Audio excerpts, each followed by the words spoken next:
Hey, Tom. Hey, Curtis. Do you need a beer bud? Yeah, I do, buddy. There you go. Nice. Time to power up. Let's do a podcast. Let's do Testes. Testes. Every time this track plays, I feel like I'm in the fucking arena.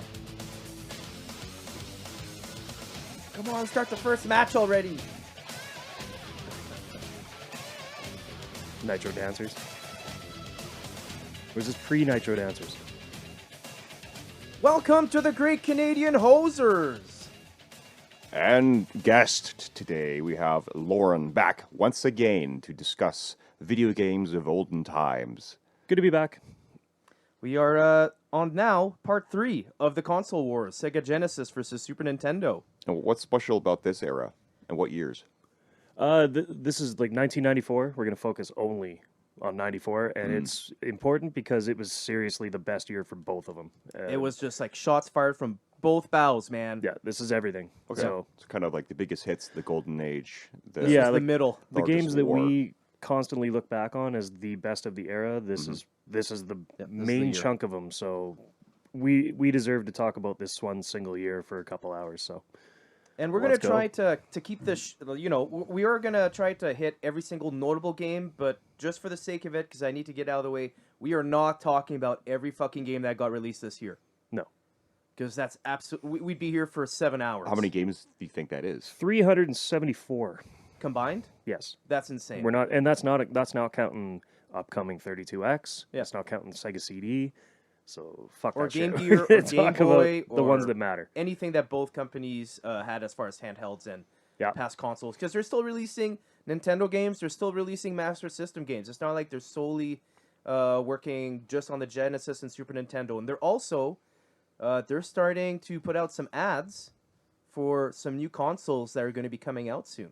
They're still dumping a ton of games on the NES and not so much the Master System here, but in South America and Europe, it's still going very strong. So Yeah.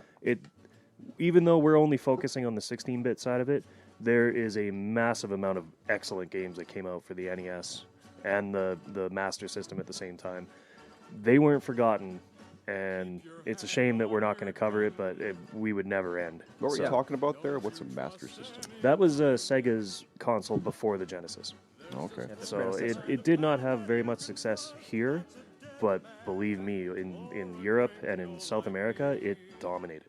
Okay, and what year did what year did the Genesis come out? 1990? 89 89. here. Oh, okay, so it's and, already been around 88 for in a while, Japan. but the video games are really ramping up in quality in 1994. Yeah. Yeah. So like typically for anybody that's not seasoned in how consoles typically work, you get about a 7-year lifespan. Now you'll see some eras like an upcoming console that completely changes that on its face, but for the most part, in the history of consoles up to this point, you have a good 7-year window. So we're seeing that with, the NES is just dying down now, and it's hitting about that 7-8 year mark. The Master Because that System was is what, well past 1985? it. 85, but very limited. Yeah. Right? We didn't really have That's widespread right, Nintendo here until like 250,000 copies, I think, for North America. yeah, and it was only in New York and LA. Yeah. Right? That's So- right. That's so crazy. So if you wanted a Nintendo, you had to get it shipped from New York to your place. Or You had go to. there. You needed somebody in the damn city to Like, go that's and line nuts. up and buy it for you. Can you So- imagine if that? Dude, there'd be such an uproar if Xbox only available in Quebec. What the fuck, those goddamn Quebecers? buying it with our money. Moving on. Yeah, let's start it off. Let's start off with the Sega Genesis side of things. Yeah, well, let's start with. I only have one correction from last Oh, time. okay. We were talking about Gunstar Heroes, and I had described it as kind of like a boss rush on roller skates. I was completely describing the wrong game. What game were you thinking of? An upcoming one called Alien Soldier that is also made by Treasure. But Oh, okay. Gunstar Heroes is very much like a like run and gun Metal Slug style. So when you said he's on roller skates, I thought you meant because like that game, like you kind of like hover around real It fast. So I moves. kind of got what you were saying. Though. It moves, but I was totally thinking of the wrong game. So my bad. You were thinking Gunstar of the wrong game, Heroes. but you still described it fine. Yeah, because it's a shooter, and you move and around it like still you're on has the skates. trademark treasure, like warning boss fights, right? So Yeah. Oh, it's- that's right. Right before a boss, Yeah. it'll like flash warning. So Yeah. it's a wicked game, but Totally. Alien Soldier is what I was thinking of. That's upcoming. Okay. That's it. That's all I got. Well, And okay. so we have an actual Sega Genesis right here, and also an emulator beside that for games that we don't have on hand. So this is your Genesis, right, Lauren? Yes, that's Model 1, the original And This is 89. what you had. Yeah. When you bought this brand new, or at least maybe. your parents. Yeah, about I think it was 9 months after launch or so. Yeah, Wow. I'm lucky to have held on to that since childhood. So, So that's like and I also have a original, no Model 2 that I revisions. picked up like 2 years ago. 2 years. Yeah, Model So One. this is You like said. version 1. That's a version 1 Genesis. Yeah. Cool. Headphone port on the front with the volume slider. Yeah. So you explained to me that this Genesis can actually go stereo. Yes, if It's you have just out of the headphones back, plugged it into the goes front. mono. Yeah. Okay. So just I to actually never knew that. they assumed in '89 nobody really had stereo capable televisions, so why put it? Yeah. Right, save money and save that $10, and that's why it was 189 instead of 199 launch. But in reality, they weren't forward thinking very well, right? No. So now you see with the Model 2, it has stereo sound. They got rid of the headphone port to cut the cost, right? And that's important because there were people like, some Genesis games had excellent sound, so you wanted to have that stereo capability, that stereo experience. Especially because 3 years later, everyone had a stereo capable TV, so yeah. it wasn't very it was the forward norm, thinking. You know? Yeah. Yeah, so Curtis just pointed out that Lauren brought his original Genesis. We have right now, just for the sake of you guys knowing, we have Sonic 3 in there right now. Yeah, And the, I can- the opening screen is running right now, and I'm just watching the game play itself. Yeah. Essentially. And a I'm 6-button controller plugged into it just to, I don't think I've played this since 1998. I think. Okay. Right around there, Wow. probably. Like over 20 years ago. Shut up. Yeah, we're not 20 old. years? Oh my god. Yeah. So, okay, well, can I start? Yeah, give her. Okay. Well, I have here one that I really enjoyed, and that was actually like it set the pace for how RTSs are now today for computer games, and that's Dune: The Battle of Arrakis, and it's by a little game manufacturer developer called Westwood Studios. And, Yes, indeed. It's a fantastic top-down RTS. It's basically Command and Conquer came out, I believe this exact same year or a couple months after. I think It's that was 95. their next game. And- Was Command and not the Red Alert, but the original Command and yeah. Conquer. And everything that they did on this game, they basically they did not a carbon copy, but they used what they did for this game. They used the same people who worked on this game, and they created Command and Conquer. And if it wasn't for Command and Conquer and whatnot in this game, we wouldn't have stuff like Age of Empires 2 and all that shit. Like Yep. that's a big deal. Civ. Yeah, Civilization, all of that. That wouldn't be a thing. And that's, I mean, this particular game too, you might notice one person's missing today. By the time you guys are hearing this, Brian should be a daddy. Yeah, should So, be a dad. gonna unfortunately, say he he couldn't be died or with. something. He wanted to be ready at home just in case. So, but this game makes me absolutely think of Brian, and that's Yeah. Pretty sweet. No? these are the guys that the Yeah. the PC guys that kind of looked over and went, "Wow, this is some serious gameage on a console."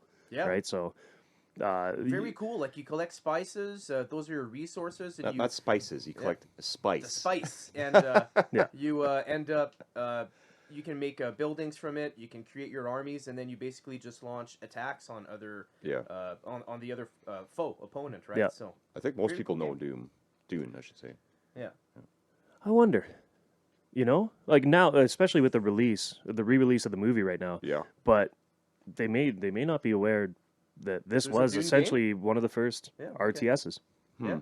But So for me, maybe it's like Herzog's obvious Way was because that's what the I grew up first, with, of course, yeah. but this is the first good one. Yeah. And then I also have here noted The Lost Vikings by Blizzard. At Yep. this point, they're not called Blizzard yet, but it's a Blizzard game. They do officially change to Blizzard in '94, Oh, okay. so this is the year that they switch over. Yeah. same style, same gameplay as the Super Nintendo release. Very similar. Awesome game. Yeah. It's a nice Yeah, plug it was for a platform. honestly it was a sleeper hit at the time. Yeah. Because people just saw the big pretty sprites, but they didn't really like factor that it was a 3-person puzzle platformer. Yeah. Very cool game. Yeah, I love this one. Yeah. Prince of Persia was also released this month, and it was nice to have a console. I want to say faithful Okay. version of the game that like not the NES or any of I've those. only ever played the NES version. So Yeah. how did this one fare? Well, it plays a lot more similar to like the Amiga style on Yeah. the PC, right? So a little smoother. Probably. Yeah. I mean, it's not 8-bit anymore. No, it's the sound is still, but, Yeah. but it's Oh more my God. fitting. It's more faithful to the Amiga style because Amiga was also FM synth capable, right? So it had that same style of sound. Yeah, your What? crappy computer 3 chiptune shit. Well, the Amiga was the first PC that had very capable 16-bit sound. That was Commodore's contribution to the world. Like Amigas, up until like the early 2000s, were still being used for music production, like professional music production. What? Yes, That like is so wild. Aphex Twin was using Amigas What the and fuck? Apple IIs to record his music. That And, seems I so mean, surreal to me. Sounded pretty freaking professional, right? So Yeah. Amigas were very audio capable. We know that Too bad most of the games just kinda didn't take poopy. advantage. Yep. Yeah. What else do we have? Koei pumped out a shit ton of games this year. I'm Yes. just gonna get that out of the way. They return with Nobunaga's Ambition. They released this on Super Nintendo. This is your top-down Axis and Allies style turn-based. Like we mentioned before, it's during like 200 BC. It's when there was the 3 or 4, I forget, 3 or 4 different kings, and they all wanted to take over the throne or some shit. Anyway, it's an Axis and Allies game. It looks good, and It plays decent. it plays decent. 3 buttons still. At It's this point, it's right? the same damn game. Yeah. On any like it really is. Yeah. But it's made by Koei. It's really well done. We have a really shitty game. I just wanted to mention this because the cover looks awful. It's called Pugsy. Yeah. It's by Synosis. And I'll put up a picture for you guys just to see how ridiculous Is it Psygnosis? Yeah. Because they'd go on to make a couple decent games. I have to. Dude, they go on to partner with Sony. Yeah. I'm just trying to remember what games are good. But Dude, they went on to make like a Demolition Derby for PlayStation and shit. there's two. I know you won't have them on the list because I'm kind of taking care of the Sega CD side. Okay. There's two Sega CD games worth mentioning. One is they did a totally different Jurassic Park on Sega CD, and I mean, the only way I can describe it is it puts the ass in Jurassic. It's fucking haggard. Like, it's so bad. It's bad. Oh, Okay. it's the worst of all three. What kind by of game is it? It tries to do the full motion and the first person and everything all mixed in. It's just trash. Well, like Welcome to Windows 95. Because they saw what happened on the Super Nintendo, right? It was the top down, and then you went into first person Wolfenstein style. Yeah. And so they were like, well, let's go after that. But it played worse. So it's a full Significant motion. and load times and all that. Oh, gross. And then Dragon's Lair. And I know you want to love it, but it's still shit. On Sega CD? So it's like the Isn't laser. it full motion? It's the laser active What's arcade wrong with version. Load times. Oh. Motherfucking load times. Well, that whole game is So it's- nothing but the scenes. So like the scene comes and it like flashes right arrow. Oh my you smash God. the right on the D-pad and then you like now Wait. loading. and then it might load like a cartoon part that's only like 1.5 seconds long. Yeah, and then load again. and then now loading. Oh my 'Cause, god, it's that'd be infuriating. because it doesn't know what to load, the success or the failure, Oh my god. until you put the input, right? So it's No. it's terrible. What were they thinking? Terrible. Oh my god. I can That's- imagine now. 1.5 seconds, load. Yeah. Fuck So that game. honestly, like that's it for me for Sega for Sega January. CD? Okay. And yeah, Sega CD. Hey, I'm stuck with this game here. Oh? I wanted to start an Act 1 in Sonic 3, but I'm on later act. I don't know which one, but it's too advanced for me. Well, this is the first game that has like save files right? Yeah, I saw that. And So if you hit reset and go back to a new one, it'll reset start on the you on device here. Yep. Wow. Really? Yep. I'm trying to remember. Yeah, That's it's my pretty Model wild. 2. My Model 2 Genesis, the reset button doesn't work. I got to take it apart. I think my reset button on the N64 has been stuck since 1996. So it's all good. Since the year it came See, I out. was in Zone 3. Yeah, so you'll find Oh, there's Zone 1. and then you can even I think you can erase. I can't remember how to erase a So it's basically a game with save states. or if you and, choose a backup battery in it. on the far Delete. yeah, delete. There we go. So you hit that, and then you choose which one you want to delete. Oh, oops. But anyway, moving on. Yes. We have Joe and Mac by Takara, which is a great game. We talked about this in the past. You're two prehistoric cavemen, and you bonk dinosaurs and other cavemen in the head to fight for the babe at the end. This is February, right? This would be right into February, yeah. Yeah. Okay. Did I miss anything in Do we want to cover both at the same time? Yep, certainly. Okay. I only wrote one game for the Super Nintendo in January. Okay, well, let me open up with some of the ones I know you didn't write down. 'Cause I Right. know the one you're talking about. So we have Choplifter 3 by Beam Software. This is the continuation from the Nintendo and Master System series of Choplifter games. It's a side-scroller game. You save POWs and you fight big bosses at the end. It's a really pretty-looking game. We have Super Battle Tank 2. This one's actually fun. Like, the first one kind of sucked, but this one they corrected a lot of things. It's a first-person tank simulation game. If you like those kind of things, this is the best one on the system. And of course, the game that Lauren is talking about is the that's not a word. The remodeling of the Mega Man series and the start of a new series called X, and that's Mega Man X series, and it's probably one of my favorite Super Nintendo games of all time. And let's be brutally honest. When it first came out, and when I first rented it, and that intro stage that I played, it was not my I was like, what have they done? Yeah. What did they They've do? fucked up Mega Man. But then you get through, and I don't know anyone else that went other than Chill Penguin for first level, and it unlocks or unloads the dash. Yeah. And as soon as you get that dash, it is one of the most fluid games I've ever played. Absolutely. The wall jumping, significantly better than any game that attempted wall jumping before that. The boss The only fights are other game intelligent. That really did it would be Ninja Gaiden and fucking Batman. Well, for- Ninja, yeah. for So original Nintendo. Ninja Gaiden had that, you stick to the wall and you don't move. Yeah. And you can wiggle up the wall and you can, jump back and forth. This one though, you organically slid down the wall if you didn't continue your jumps. It just felt better. It felt more intuitive and natural.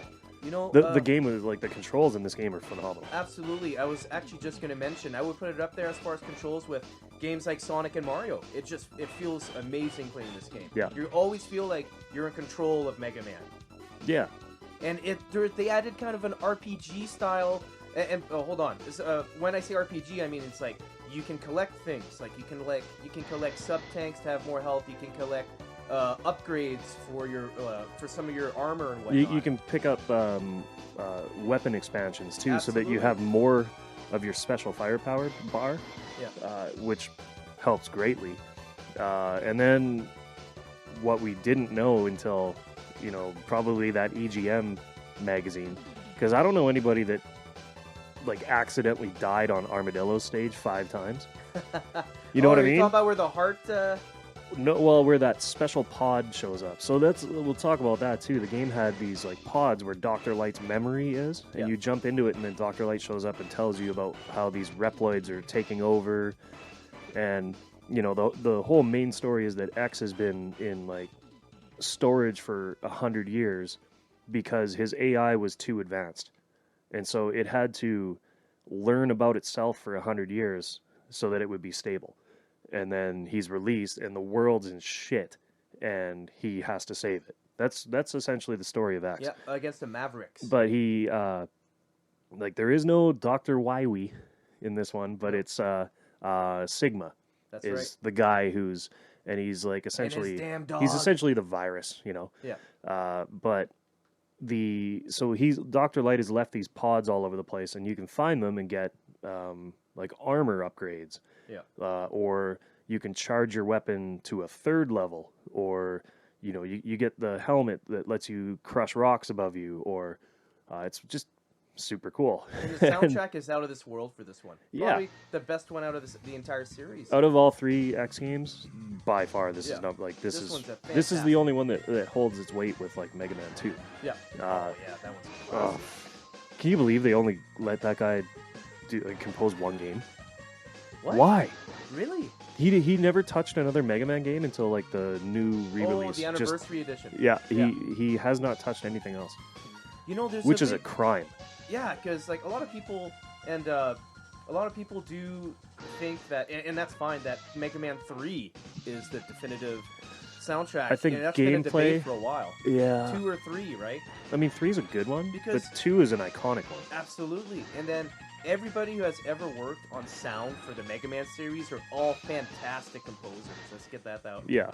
Let's get that out of the way immediately. Like, Well, maybe not Well, 7. like the Super Nintendo one is pretty bad. Rockman, Which is yeah. in that it's in this list somewhere. I don't know. Yeah. It might be 95, but the one pod that we never talked about in Armadillo stage is if you somehow die after seeing the energy capsule on top, you have to see it and then die 5 times, or see it and then exit the stage. On the 6th time, or on the 5th time that you go, there will be a Dr. Light pod. What? And if you jump into it, it gives you the fucking Hadoken from Street Fighter. Dude, and that I will need kill to get that in the game. I had no idea how. that'll kill any enemy in 1 hit, including, which there actually is no way to do it for Sigma, but Sigma's dog kills it in 1 shot. Fuck. Guys have found ways to like frame perfect jump up and kill, like How did somebody even figure that Rangdabango out? with it. Was it like a drop in a Nintendo Power magazine? or I some think shit? I saw it in EGM. Oh, okay. And EGM, now at the same time, they were notorious because I'm pretty sure it was in the April issue. Yeah. EGM was notorious for April Fool's jokes. Like they had a Street Fighter 2 one where you could fight Shang Long, but you had to go. You had to never lose a round, perfect, and then when you got to M Bison, you had to go to a 10-round draw, and then M Bison would disappear and Shang Long would come in, and it was so convincing. Like the pixel art that they did was, you believed it, and there are people that have done it to prove that it was fake, which is bullshit. I don't know how the hell they did that. Yeah. But I remember reading that magazine and my friend and I just going like, we'll never be good enough to see this guy. Yeah. But yeah, it was an April Fool's joke. So I kind of thought this one was, but no, it's real deal. And in X2, you get the Shoryuken. And then in X3, I think you get the gold armor. Man, that's But cool. But yeah, wildly excellent game. It surpassed my expectations in every single way. Moving on with Super Nintendo for February. Yeah. There's one more in January. Oh, what's that? Sky Blazer. I did have that one. Which is written an down. excellent side-scrolling like platformer. Just it kind of reminds me of the action sections of ActRaiser, but a little bit more cartoony. It's like a hacker slasher. And it has like an overworld Yeah. where you go from level to it's just a super cool game. Highly recommend it. Okay, Skyblazer. Yep. Okay. We have a Flashback, The Quest for Identity, made by Delphin Software, which is a great game, and the cinematics for this are really well done. Really well done. Like, the 3D is really good in this one, man. This is another Brian game. Yeah. Like Absolutely. Brian would love this game. We have Mickey's Ultimate Challenge, which is a terrible Mickey Mouse game. It's made by High Tech Expressions. Like Lauren mentioned in the last episode, the Mickey Mouse games were far superior on the Sega Genesis, especially when they were made by Capcom. This one's made by High Tech, and it's absolute trash. Yeah. That's all I know. It's awful. I have no words for it. I also have T2, the arcade game, made by LJN. LJN actually did a good game here. It's not bad. I have Turn and Burn, No Fly Zone. I wanted to mention this because it's by Absolute Entertainment that developed it and published it. And the 3D and the cinematics in this one is really good. This is like the answer to, what was the one for Sega Genesis? F-22 Thunder Afterburner? What's that? Afterburner? Afterburner? This is like the a simulation afterburner game. It's great. Okay. And I wanted to mention this game as well. Winter Olympics Lilyhammer 94. Me and my friends would play this and get drunk with a 4-player adapter and get drunk and do all of this because it's such a fun party game for everyone. It's just all the events at the Winter Olympics. They have every single one, and the controls are easy, and it's just a lot of fun. Is this one have ski jumping too, or Yes. is it freestyle skiing? Both. And it's like Yep. trying to do a trick in that fucking freestyle skiing is impossible. Yeah. I can't stand it. Bobsled, I always tip over on corner 8. Just saying. You can't survive it. I only listed 2 Super Nintendo games. Ninja Warriors? Ninja Warriors is absolutely one. Yeah, you are robot ninjas in this one. Yeah, it's Natsumi made it, and this is the development team that made this game went on to make Wild Guns after this. Yeah, fantastic. So it's a really fun beat 'em up style. Like, I love this game. Yeah. And then the other one that most people won't list is Excalibur 2097. Oh, okay. What's that So one it's about? like a side scroller, but when you get to the boss, it turns into a fighting game. Really? So you both have health bars, and it's just cool. I think have it's a fun game. Airstrike Patrol by Seta, and that's a great isometric jet Seta was a game. really good developer. Yeah, and we actually played this last night for a bit. You're a jet fighter, you bomb oil rigs, and you try to complete your objectives to go on to the next level. This sounds like that helicopter game. Yeah, it's very much a Oh, like a the Desert Strike? game. Yeah. Is it Yep. is it by the same developers? No, it's not by EA this time. It's by Seta. Seta was a really good developer, though. Yeah, man. They made it F1, Race of Champions, and This is such a good game. I cannot say this enough. This is a great fucking game. Yep. That's all I have for February for Super Nintendo. Do Me you too. wanna move over to Genesis? yes. What do you So, got? Curtis, what's your impression so far? Because this baby came out in February '94. So Okay. we got Sonic the Hedgehog 3. I was thinking it was very Recently striking. deleted and started a new file. What do you think so far? If I knew how to play the game, maybe I'd be entertained. But clearly, I'm not capable of doing that anymore. In fact, I'm probably just as bad as I was when I was 7. Actually, now. You think so? Well, I can't. Is the blast I'm processing stuck. too fast? I'm stuck, so I just keep getting stuck. I mean, This is a great game. there's only like really 2 buttons to press in this. There is in Sonic 3. There's 2, I think. Yeah. They all do the same thing still, don't they? One- If no, you one's hold jump down the other and one's spin dash. if you hold down and mash the jump button, you'll do you can spin dash or whatever. No, it's the other. It's not jump. Well, you got to hold So down it looks first. like A and B are the same. So you crouch first, Crouch. and now you Oh, maybe this okay, is and how then I that gives you like a boost so that you now can go I faster. bust through this rock that I'm stuck on. Yeah. Oh, I made it. Hey! Look how He fast loves I'm it. going. Oh, you're going to the bonus. Okay, hey, no. While Curtis is rocking in the bonus world, you have to God. collect the blue shit and not the red. Collecting blue shit. But yeah. So yeah, this game, failed. it's the best one Yeah. Yeah. to me. Over Sonic and Knuckles. Well, Sonic and Knuckles, does it really count? I don't know. You tell me. We'll You're the get to that. Genesis guy. It comes out this year, but Yeah. Sonic and Knuckles is an add-on. Okay. Like yeah. it has its own game, Yeah. but it's an add-on. So we'll get to that. It's You coming. can make the Sonic Tower eventually. Yes, the Tower of Power. But for now, Sonic 3 at this point, so you can it's like 3 or 4 save files, right? So now your little brother doesn't fuck up your game, right? For another, you can actually save, Yeah. and come back to it, which was nice. That's a big deal. Right, like, and it is a bigger game than the rest, right? The number of branching paths is huge. The bonus levels are, I don't know if it's my favorite. It's the sphere where you're running on Earth essentially, and it's you have to collect the blue orbs and miss the red ones. Yeah. And you're also kind of, if you go around the circle of blue ones, it like pops up coins or rings, right? And then you collect the rings, but the whole point is to clear the entire sphere of blue and avoid the red ones because Yeah. they'll end the bonus round. It's a little fun. Is it my bonus game. favorite? Probably not. No? I'm still kind of soft for like Sonic 2? Sonic 1, Oh, really? like the rotating pinball kind of. Oh, I see what you mean. I love it. Yeah. Sonic 2 and the tunnel things are really cool. This might be my least favorite. Yeah, it's kind of simple, you know. Yeah.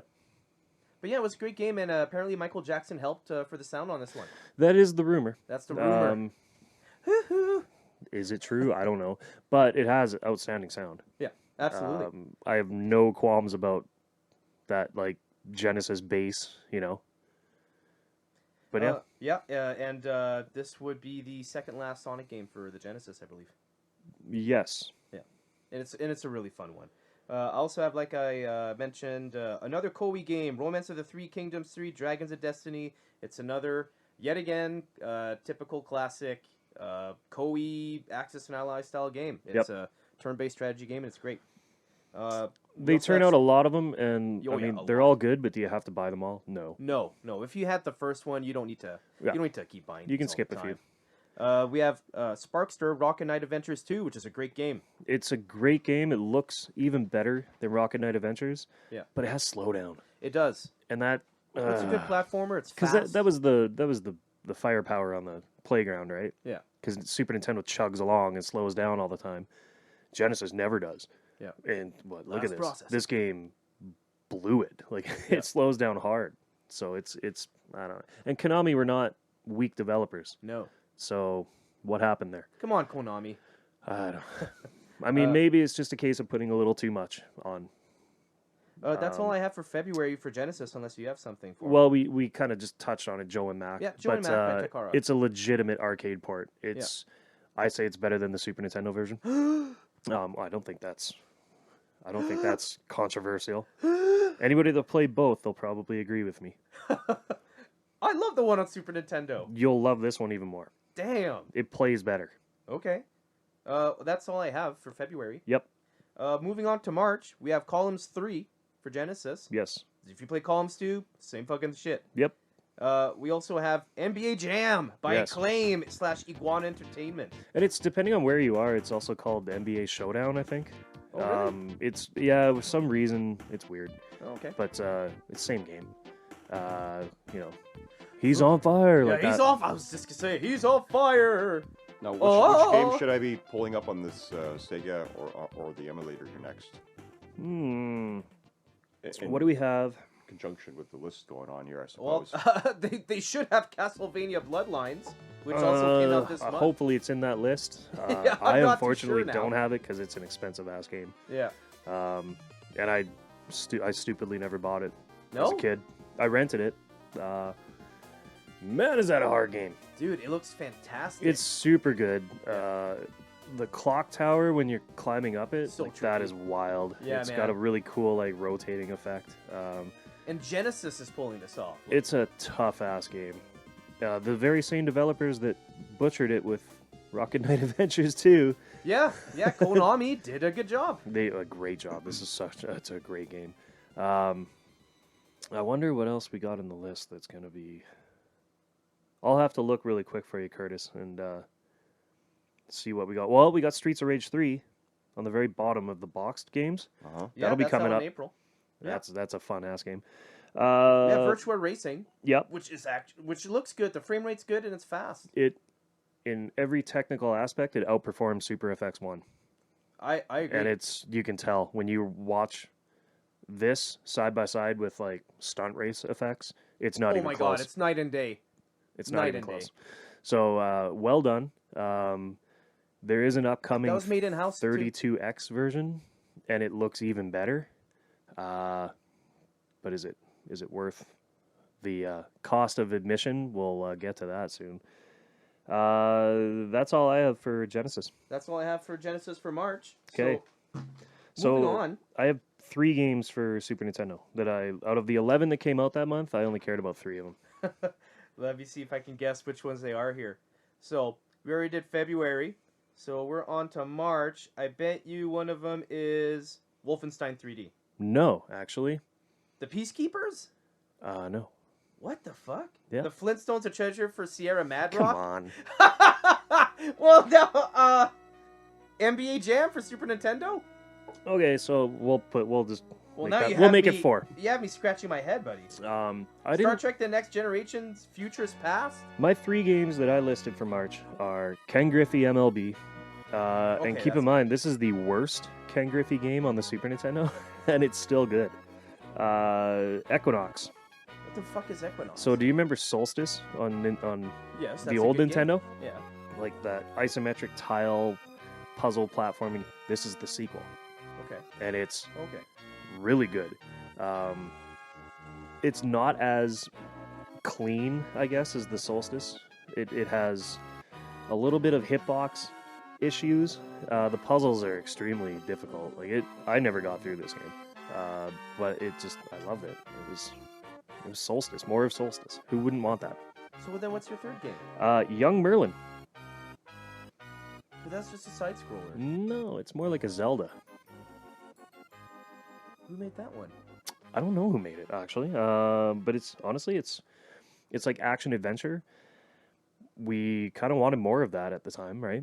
Nobody else was like, we had what, Secret of Mana and Zelda.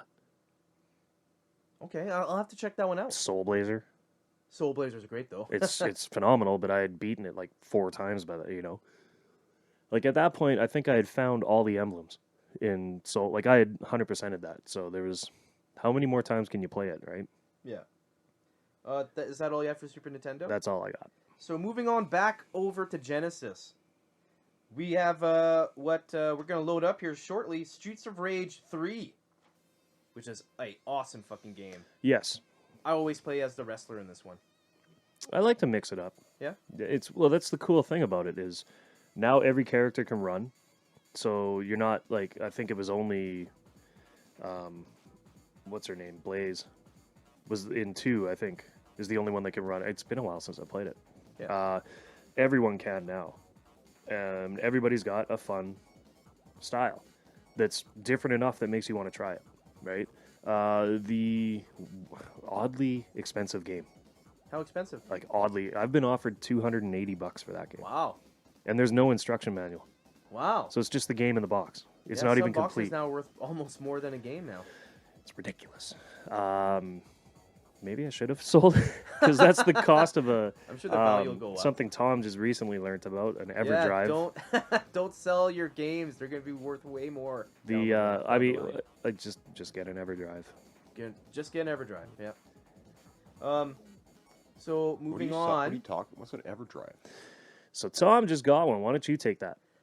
So it's a cart that would look just like that, except there would be an SD card that you can remove from that, so you can upload whatever games you'd like to download, and then put it on here in case of having to own every single physical What are you copy. pointing to get? Put it on what? You put it right into a Genesis. Yeah. And then Like the whole right to the point console. is, Oh, the cartridge is an SD port. so it is the guts of a Genesis cartridge essentially. Yeah. What's missing is on the ROM chip, like the EEPROM chip that would hold the data for the game. In lieu of that is an SD card that has every game. And when you go, it has a front end loader. You go into a menu and you choose the game, and then it loads the game and plays just like Genesis hardware. So now you are you're not emulating, you're just using ROMs illegally on your console. Yeah. But that way you get actual hardware accurate playback, but you get any game you want. Oh, okay. So you can get the entire Genesis library on a single cart. And Well- that's very valuable. And then you just preserve the games that are of appreciating in value. Sure. And you put them away. Or if you don't even want to get into the collection game because it's pretty ridiculously expensive, It is very expensive nowadays. then you just skip all the collection and you just go right to an EverDrive and you get every game. So I've taken advantage on a few of my consoles with that. So yeah, thanks for mentioning it. yeah, all the CD-based ones, unfortunately, no, but there are other ways around that. They're also expensive. Yeah. But we can get to those. We will.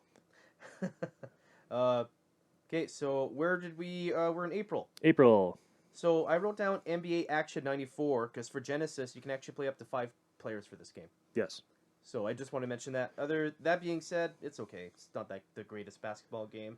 You have The Adventures of Rocky and Bullwinkle and Friends. And moving on. Please.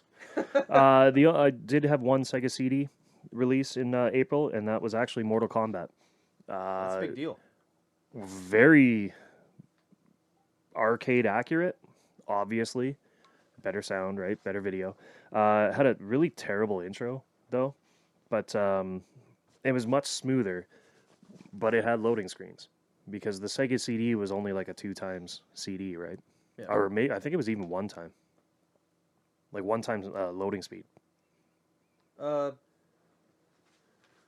Was the PS1 around the Sega CD?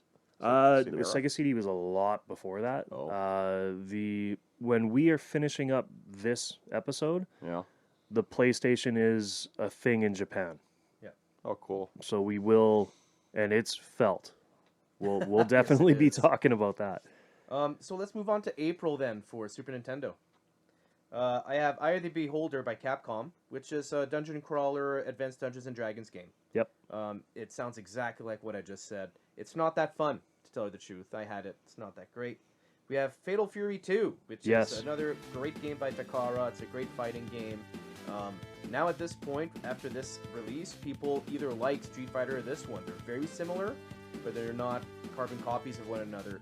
And the whole reason is that they're similar is that, what's his nuts, that worked for Irem, SNK, and Capcom left and made his own company called Takara, and then he started making this fighting game, which is why they're so similar. Great beat 'em up. It is. What's that? It is. It is, yeah. We have Joe and Mac 2, Lost in the Tropics. It's Yep. a very good continuation I of like the first one, and they tightened it up. Is the one for Sega Genesis better than the Super Nintendo one in your eyes still? Like for Joe and Mac 1, yeah. Okay, how about the second one? Well, it's a different game. It is. We also have 2 bangers by Capcom. The King of Dragons and Knights of the Round. Yeah, there's actually 3. What? Mega Man Sucker. Oh, that's right. Dude, that's What a fucking fucking game. great game. It's like, who would have thought Mega Man, but you're playing soccer. Yeah, You're playing football. But Knights of the Round, outstanding. Yeah. Love they're that game. 2, so Knights of the Round and also The King of Dragons are 2 side-scroller beat-em-ups, and they're really fun. Knights of the Round is that like very trademark early 90s, what was built off of Golden Axe, Yeah, essentially. absolutely. Like picking up power-ups, picking up chests and gold and shit. Definitely a Right. fun 2-player beat-em-up. You want to play this with a friend. But you had swords in this one. It Yeah, was hack and slash beat-em-up. super Awesome. good game. We also have another Koei game, Liberty or Death. Same shit as Romance of the Three Kingdoms and Nobunaga's Ambition, except this time it's during the, what would that be? The American Revolution. Yeah. Yeah. We have Ultima, what's that? 4. The 4th one came out. Yeah, Ultima 4, Oh, yeah, the False yep. Prophet. That's out by FCI. That's a French a French development company. Very cool. We have Wizardry 4, which came out by Capcom, which is another great game. Which are 2, I mean, Ultima and Wizardry have always been competing RPGs on a computer. Yeah. They never really do well on console because they don't translate well, Yeah. right? They also had Barclay's Shut Up and Shut Jam. Up and Jam. Fuck that Came out game. this one. It's It's a blackboard. it's such basketball a game. cult thing now. I don't know why.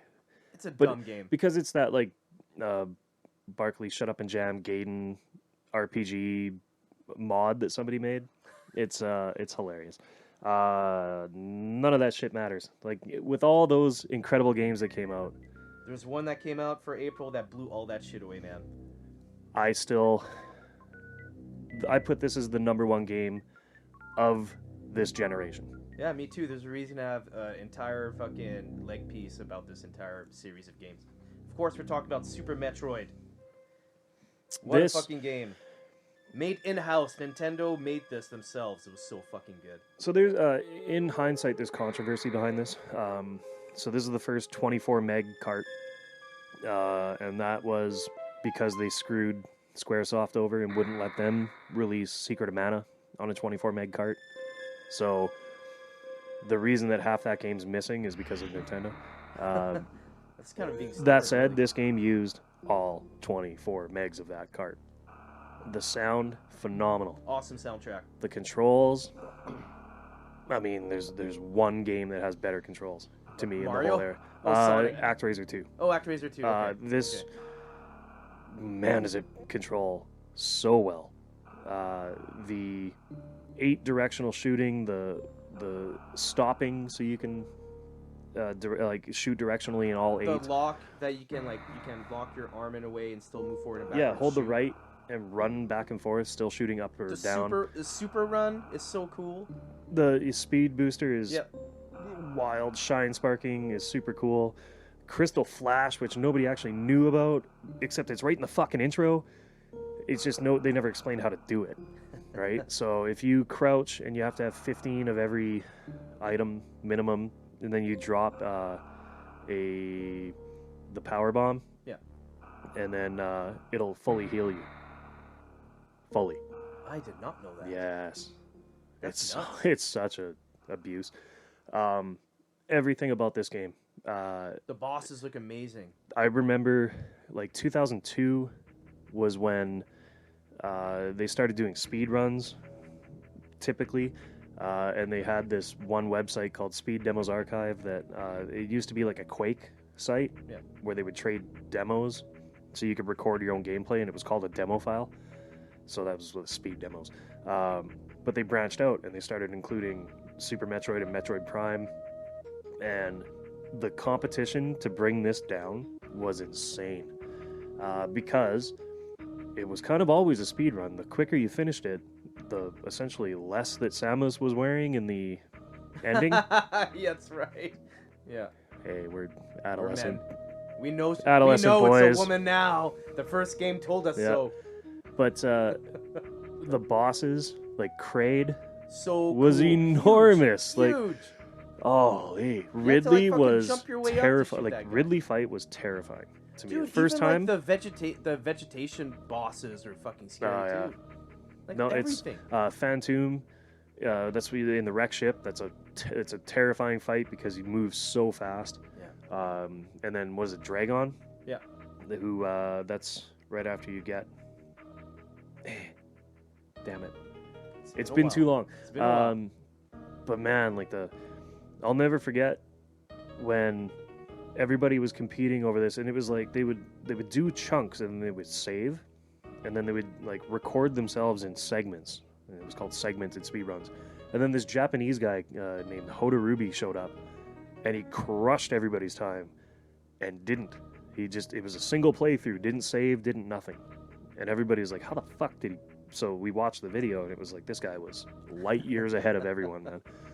The game is just, I Just can't putting find a this flaw game with in. it. Just putting it in and pressing power. The only And thing, you listen to this. Oh, it the looks intro. Noir. It's very like, it's a very dark. It's like you see a Metroid. You see a little Metroid that like crashed out of its pod or whatever, and you're like, okay, Samus is gonna be back at this again. yeah, it gives you a really quick, like 2-minute intro into, the first and second games, and then sets the tone for why you're back on the original planet. Zebbies. Yes. Yeah. And it's because of the distress signal and. Which was only sent by. I don't want to wreck this. No. We're gonna go play this game. I mean, I think we're invoking the Eris is dead rule here, man. it's too many fucking years. Come on. It's like who sent that signal? It was basically her. Somebody set up us. Yeah. No, arguably the best game ever made to me. I agree. This is my Pokemon or my Chrono Trigger. This is like the top cap of a game. And yet, by this point, it'd be about 3, maybe 4 months ago, Metroid Dread came out for Nintendo Switch. If you haven't played it, holy shit. That's like, to me, the successor after Metroid Fusion. I don't want to spend too much time on this, but it is in the canon. Yeah. Highly recommend you try it. It's Absolutely. an incredible game. Yeah. Not even made by Nintendo. I was not right? expecting it to be as good. No. It's really it's official Nintendo on Switch. Oh shit! I didn't know they released No, you're a thinking new one. you're thinking another realm or whatever it's called. Yeah. Metroid AR2 or whatever it is. Yeah. Yeah. That's a No. great one. Dread. Dread. So what we thought was coming for like 20 fucking years finally came out. Is And it's- Metroid on this thing here? That'll be Nintendo. It's on the emulator box. Yeah. Are you asking me to get up and do Well, this? I can't do anything. I'm stuck behind there. Come on. Can't deny him the Okay, greatest game ever made. Do Okay, you so wanna- while do you want to start with May for Sega Genesis? yeah, because I didn't. I have in my notes. Yep, hated every single SNES game. Really? Yeah, they had 12 Super Nintendo games, and I didn't list a single one. Okay, well let's go with Uh, Genesis. but 'cause Genesis, I they- want to talk about Super Nintendo. Genesis, they released 10. I'm only listing 2 and 1 Genesis or a Sega CD game because that game almost made me buy a Sega CD. I never owned one. We had Mutant League, which it was just an arcade brawler. Like think Super Mutant League. I think I've played Yeah. that one. Like remember Super Blood Hockey that we used to always play? Sometimes at Analog Analog. Okay. Unofficial sponsor. Thanks, Thomas. Yeah, it's kind of like that, like bloody, over violent, vertical like top up down hockey game. Which game was I supposed to look up on this emulator? Super Metroid. Yeah, you need to load up. You need to go back to the desktop and load up the SNES 9X. For anybody who's out there. I'm just trying to get this Or mouse, BizHawk. with the ball. Highly recommend working. BizHawk if you want to So have accuracy. So Mutant League Hockey, made by Electronic Arts, is a very, very fun, goofy, basically like Mutant League Arcade. Football. It's a great arcade hockey game. Yep. Like, do not scoff at this game. It is great. Scoff. We, I had Animaniacs. yeah, I literally just wrote that down. That's a great Konami platformer. Yep. Like, it's very bright, It's- fun-looking game. It's continuing the Genesis tradition of Warner Brothers' excellent games. Just like on NES with Disney Capcom classics, the Genesis and Warner Brothers just equals excellence. Yep. That's very well said, Lauren. Yep. It's like you had that, like, premeditated or something. It just fits, Yeah. I can 100% agree with everything you just said. And then the Sega CD game that I had, it's called Battle Core, and it's essentially a first-person mech shooter game. Battletech? Battle Oh, Core. Core, okay. It's like Corpse. Battle Core. Okay. It's a first-person mech game. It looks excellent and sounds excellent. Plays okay, which at this point good enough because it sounded and looked so good. But like the playstyle wasn't terrible. Yeah. Which is always like those initial Sega CDs that just tried to look as good as possible, played like shit. But this one they actually thought about, loading and how it would work, and it turns out really well.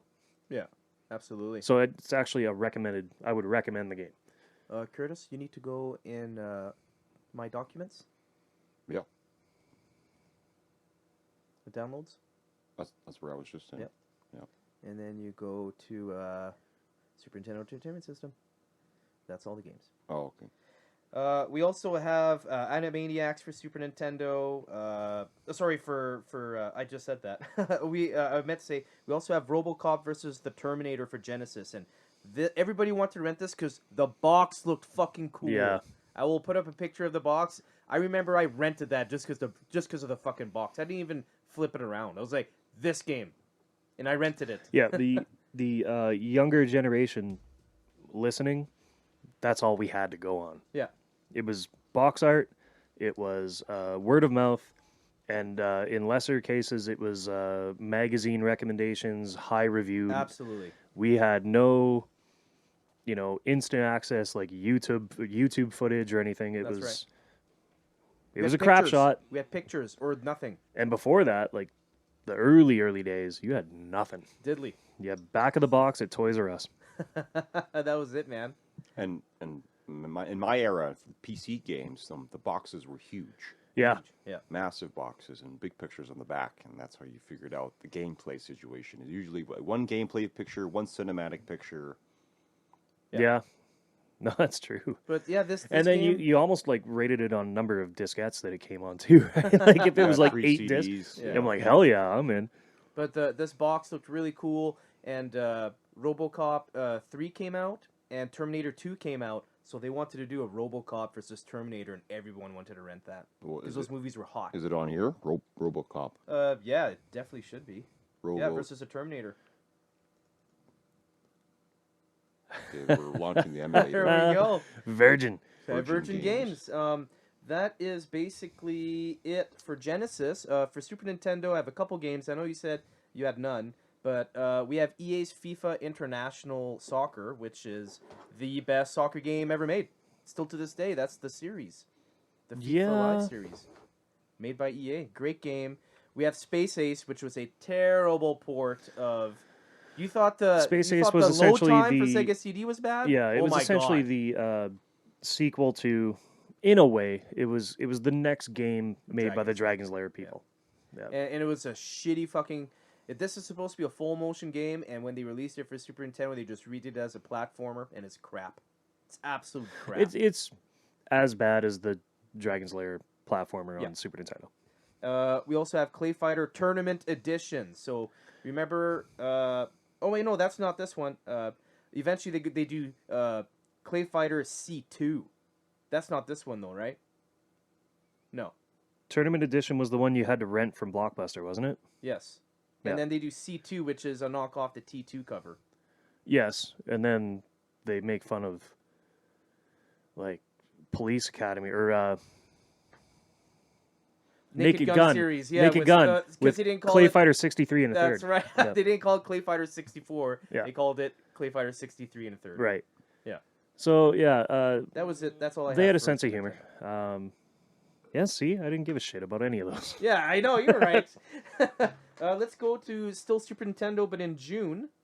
Some good ones come out here. We have Final Oh, yeah. Fight Guy, which is Yes. a great beat 'em up. So, Final Fight Guy originally was a Blockbuster exclusive too. That's right. You had to rent it from them, Yeah. and you accidentally put your Final Fight 1 game back Yeah, in the and you box kept like that. a piece of shit. Not, That game is worth so much I'm not money advocating for nowadays. Blockbuster thievery. I'm sorry. I And totally did that all the time. may you rest in peace, Blockbuster. I'm so- Except for the one in Bend, Oregon. That's right. There's one left. There is one left, and it's right down the road from the Deschutes Brewery, That's which awesome. definitely go there. Yeah, that'd be a good vacation. Well, like, what a street. Blockbuster and Deschutes. Like, hell yeah. Fuck yeah. Yeah, I'm in. Yeah, that Bend Deschutes is so good. So good. Anyway, But yeah, Final Fight Guy was absolutely a Blockbuster exclusive. yes. You could only rent this, and those, like Lawrence said, those are one of the games that I fucking took out of the box. And looks like this emulator cannot handle RoboCop versus Terminator at all. Or is it? Yeah, it's just not V-syncing. Yeah. You might have to find in the video settings. You have to turn V-sync on. We have Natsumi Championship Wrestling. I really like this game. Take it away. Yep.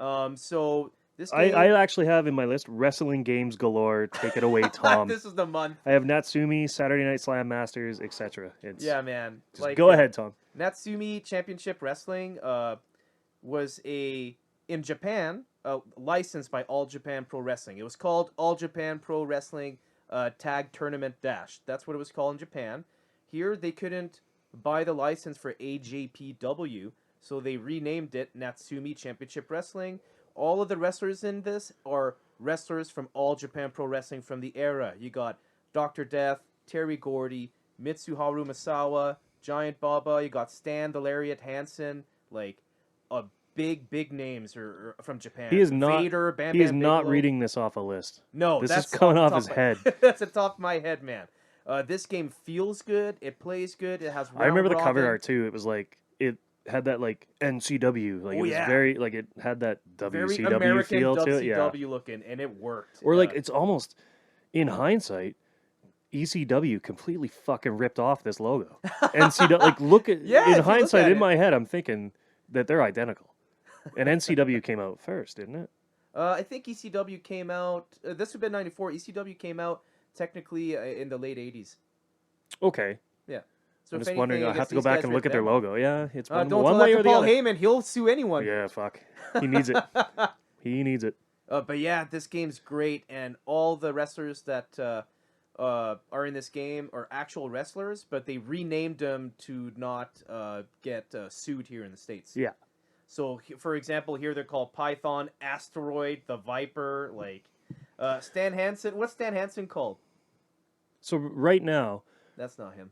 right now you have your ranking like up to this point. You have, I want to say like Royal Rumble's probably the best WWFE. That's him. Python. WWF Royal Rumble was the. Would you say it's the best like WWF representation at this I would point? say so at this Okay. point. Yes. But then this, This Above far it. surpasses because it's not a button masher. This is a wrestling game where your thumb is not going to get raw. see, that was part of. I used to love part of that. Oh, really? Because I'm one of those pieces of shit that takes my finger and I put my thumb on the front of my finger and my middle finger on the back, and then I'll literally like rub it across the button as fast as, and you cannot fucking keep up to me, man. I will absolutely outmash you. Or I've even learned like the double thumb alternating. No, you're fucked. I got you. Never play against you. Got Oh it. no, on a button masher, no, I'll kill you. But that was always fun as a kid because I'd outmash everybody, right? Yeah. But I like this style is a lot more fun, right? It's Oh, yes. a little bit more strat, Yes. so I'm yeah, cool with because it. for this, like, you have your it's in three categories. You have your light moves, your medium, and your finishers. So, if you try to do medium moves or finisher moves, you're going to keep getting reversed, and so you have to kind of like start beating up your wrestler, Yeah. slowly but surely. But it almost has like a percentage bar. Like Yes. it's not, Yeah, yeah. it does. The lower the health goes, the higher the percentage you can get a medium or a finisher off. Absolutely. And then of course, this if the all bar is about timing. empty, It's great. you guarantee getting a finisher. Absolutely. We like Lauren mentioned, we have Saturday Night Slam Masters by Capcom. If you wanted to play a wrestling game where you are the mayor, ex-mayor Mike Hagar from Final Fight, this is the game. Yeah. And this is like a great 4-player. You could do 2 versus 2 or 4v all. Like a great fucking game. Have you played that one? I remember renting it. I think we only did it 2-player. The only thing that I also want to mention for June is the Super Game Boy adapter came out this month, and Yep. big. It's, to me, it for one, it allowed you to put color filters over your black and white games, or worse, black and spinach green, right? Yes. I mean, the original Game Boy, like, God bless it, but looking back on it, because I do have one. Yeah. And it's unplayable. If I want to play like a great example is Final Fantasy Adventure. What an incredible game, but it's so hard to play it on that greenish hue. So I play it on a Game Boy Advance. Okay. Or I play it on a GameCube with the Game Boy adapter, right? Game Boy player. Yeah. But this was big. It's because there was a lot of Game Boy games that a lot of people wanted to play, but they couldn't be bothered to play on that terrible fucking screen. This allowed them to bring it right onto the TV. Yeah. So, I mean, no, it didn't really bring great gameplay to you, but it brought an entire library. Absolutely. Right? So, if we're going to count the power-based converter for the Genesis, we have to count this. That's true. That's a good point. Moving on over to Genesis, unless you have some games you wanted to talk about for Super Nintendo.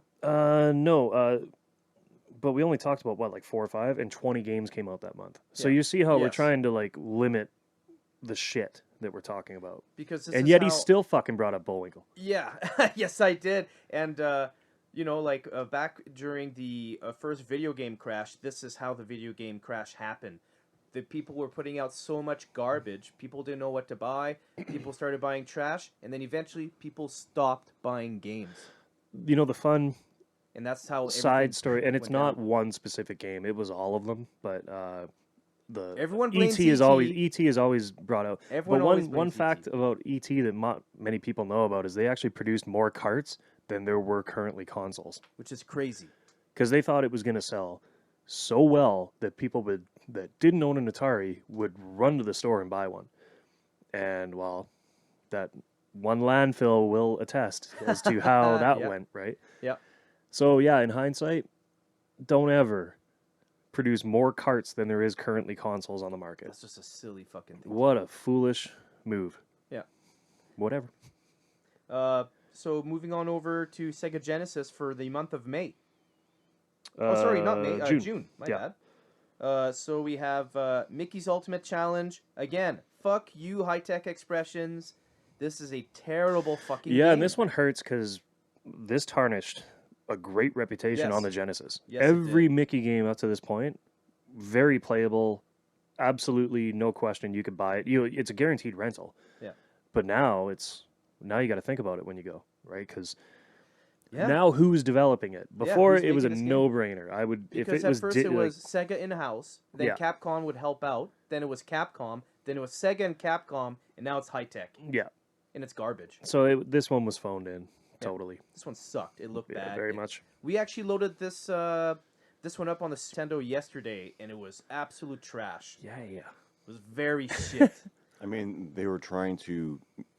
The opening scene was in a library, and you're trying to put letters together. It was garbage. What a fucking riot. Wow, it was so exciting. I want my time back. Moving on from all that our fucking piece Canada of shit. Post employees listening right now, we apologize, but that's not fun. We have by Blue Sky Software Shadowrun for Sega Genesis. Yes. Shadowrun on Genesis plays great. Like, what a fucking game. It's a futuristic cyberpunk. It's a futuristic cyberpunk isometric RPG Fallout style game, right? It's like what Fallout is now. That fucking squirrel outside is just insane. Sorry, he's going insane, man. Squirrel. So anyway, I don't think you have to worry. Like, they're both great versions. Yeah. I think I rented it on Genesis. It plays great no matter what. Yeah. Don't be stuck to one version or another. They're both good. They're both fantastic. We also have Clay Fighter. Top Gear 2, a great release of an amazing racing game. It's an excellent racing game. Yeah. That's one thing that a lot of Genesis fans didn't really give credit to, though. They relied on Virtua Racer, Monaco GP, Monaco 2, and of course Daytona. Game over, right? Daytona was phenomenal. Yeah. But you can't rely on 3 arcade racers. No. Like Top Gear 2 was an excellent game. You might have to set your controls in options and input. Oh. If that doesn't work. Sorry, we also had Mega Turrican by Data East, and this is another great run and gun game. It's a very, very pretty, poppy, colorful game. Yep. The music's really good. Every single time Data East does something with Turrican, they just fucking nail it. Every time. I'm just still pissed off that we never got the Bad Dudes, like the perfect arcade Bad Dudes release. That's why every time I hear Data East, I'm like, yeah, who gives a shit? But this is an excellent game. It is we a have very good Outrunners. Game. Oh yeah, which is the 3rd or 4th game now of Outrun. Yes, but this is like Outrun 2. This is like the battle one, isn't it? I can't remember. Yes. It's fun. It's a lot of fun. Yeah, and then I put one down because I knew you wouldn't. It's a Sega CD game. Remember last time we talked about Another World, and it was that the redheaded guy, and it's all like cell shaded, like rotoscoped action. I know that game. So they made a sequel, right? And it's Heart of the Alien, I think is what it's called, and it's in my notes. I'm just gonna peek. Heart of the Alien. Okay. It came out on Sega CD. If I remember right, it didn't even come to Super Nintendo or Genesis. They just skipped it entirely because, it didn't perform that great on Super Nintendo hardware. It would have needed the Super FX chip, I think, to even remotely match what was going on PC, because it's very animated, and it's a beautiful game when you have the hardware to run it. Still made by Delphin Software? I'll double check. Okay. But yeah, exact same devs. I believe same publisher. Okay. But this time a Sega CD game. Cool. Yeah. Probably worth a little bit of money now. Is there long load times? Yeah. Still an issue. it's always going to be Yeah. with the Sega CD. Sega CD just had a very slow drive. Yeah. TurboGrafx CD had a very slow drive. I have a lot more experience with the PC Engine CD because I have one of those. Yeah. And you have games like Rondo of Blood, phenomenal game, and Strider, which it had full Red Book audio.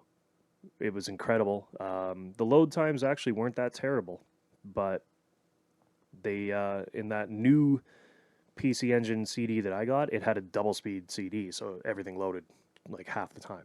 Oh, cool. So you can just tell the difference, I right? didn't even know that was a thing.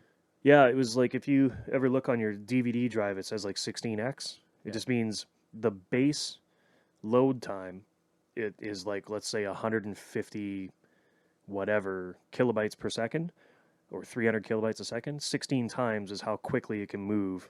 So 16 times 300 kilobytes a second. Oh, okay. That's how they work. And Sega CD was a one time, right? It wasn't until maybe the Model 2 that they released it with a 2 times. But otherwise, it was slow. Moving on still with Sega Genesis. For the month of July, we really only have one hit for July, and that's Super Street Fighter 2, which is a great game. Yeah. You have the 6-button controller at this point, though, right? Well, yes. So, Yeah. for one, and I've said it before, and he doesn't believe me, I would rather play this game on the Genesis because the 6-button controller is everything. But keep in mind that there is aftermarket controllers on a Super Nintendo now. Like ASCII, I think, made a 6-button controller. But that means you have to spend an extra $30 just to play the game on a Super Nintendo, right? Properly. I love this game on Super Nintendo just because of the shoulder buttons. I'm a shoulder button guy. I love Fei Long in this game. He is. He's my, like, especially the Is that three. your go-to? Him or DJ. DJ? DJ is just a wicked style, man. Like that Jamaican kickboxer. I love it. I'm Ken, all the way. Always Ken. That's Always it. Ken. I'm not shocked, actually. I'm always Just Ken. not shocked.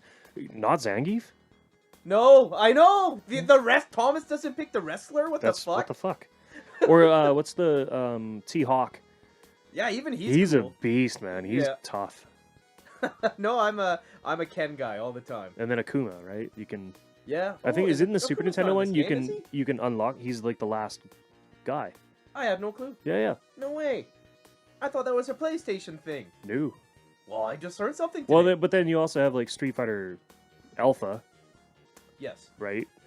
I think there's 2 of them or 3 of them. I keep forgetting about that series. to tell Yes. the truth. It's also super duper good. Yeah. And Akuma is playable in that, isn't he? Yes, he should be. I I have it thought on that was the I have it on series he started Saturn. on. I'll have to look which one. I have 1 and 2. That's all I have for June for Genesis, unless you have something. For Genesis. That was July, right? Jungle Book and yes, July, sorry. and World Heroes. Oh, World Heroes. Yep. Okay. We mentioned that for Super Nintendo last time, I believe. But moving on over to Super Nintendo, for the month of July. July, that's right. I also only have one game. Guess which one it is? Super Street Fighter 2, the new challengers. So Sega Genesis released Super Street Fighter 2, which is ideally the exact same thing as this game for Super Nintendo. They just had to call it something different, right? No, at this point they called it the exact same thing. That was the original. So when Street Fighter 2 and Street Fighter 2 Hyper Fighting was on Super Nintendo, the Genesis version had to be called Special Championship Edition. So hold on, is the one that I just talked about for Genesis the The same exact one same that I'm game, talking and about? it co-released the same day. Okay, So it's Super Street Fighter 2, okay. which was in the arcade. So what's it called? The new challengers for Super Nintendo? It's called that for both. Oh, it is. Yeah. Okay. That's what it's called in the arcade because you have Fei Long and T-Hawk and Yeah. Cammy and oh yeah, I forgot about Cammy. Yeah. Dirty adolescent toys. Well, I mean, fuck, she wears a bodysuit for fuck's Yeah, sakes. and it's like straight crammed in the ass crack. Like she has a wedgie. She has a straight Those wedgie. Japanese knew what the fuck they were Yeah. doing. I added F1 Race of Champions 2. Yeah, F1 Rock too. The Yeah, F1 Rock was such a good game. Yeah, it is. F1 And it Rock sounds 2 They tried to almost incorporate F-Zero's like shoulder button Yes. controls in, and I don't love it. No. However, massively expanded the like career mode.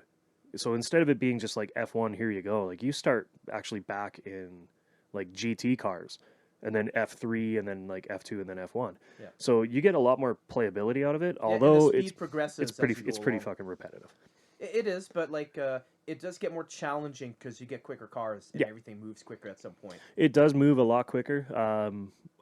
There's something about it. I just don't Something love it as missing. much as the first one. Okay. Um, Maybe just have maybe better... it's easier. Maybe. The first one is easier by far. Yeah. So maybe that's why. Yeah. But also, Play It Loud campaign. Yes, the Play It Loud. This is when it was campaign. launched. Yeah. So it was. I remember the first commercial I ever saw was, and it's the Butthole Surfers who was in my room last night. Like, Yeah. it's what a kick-ass tune.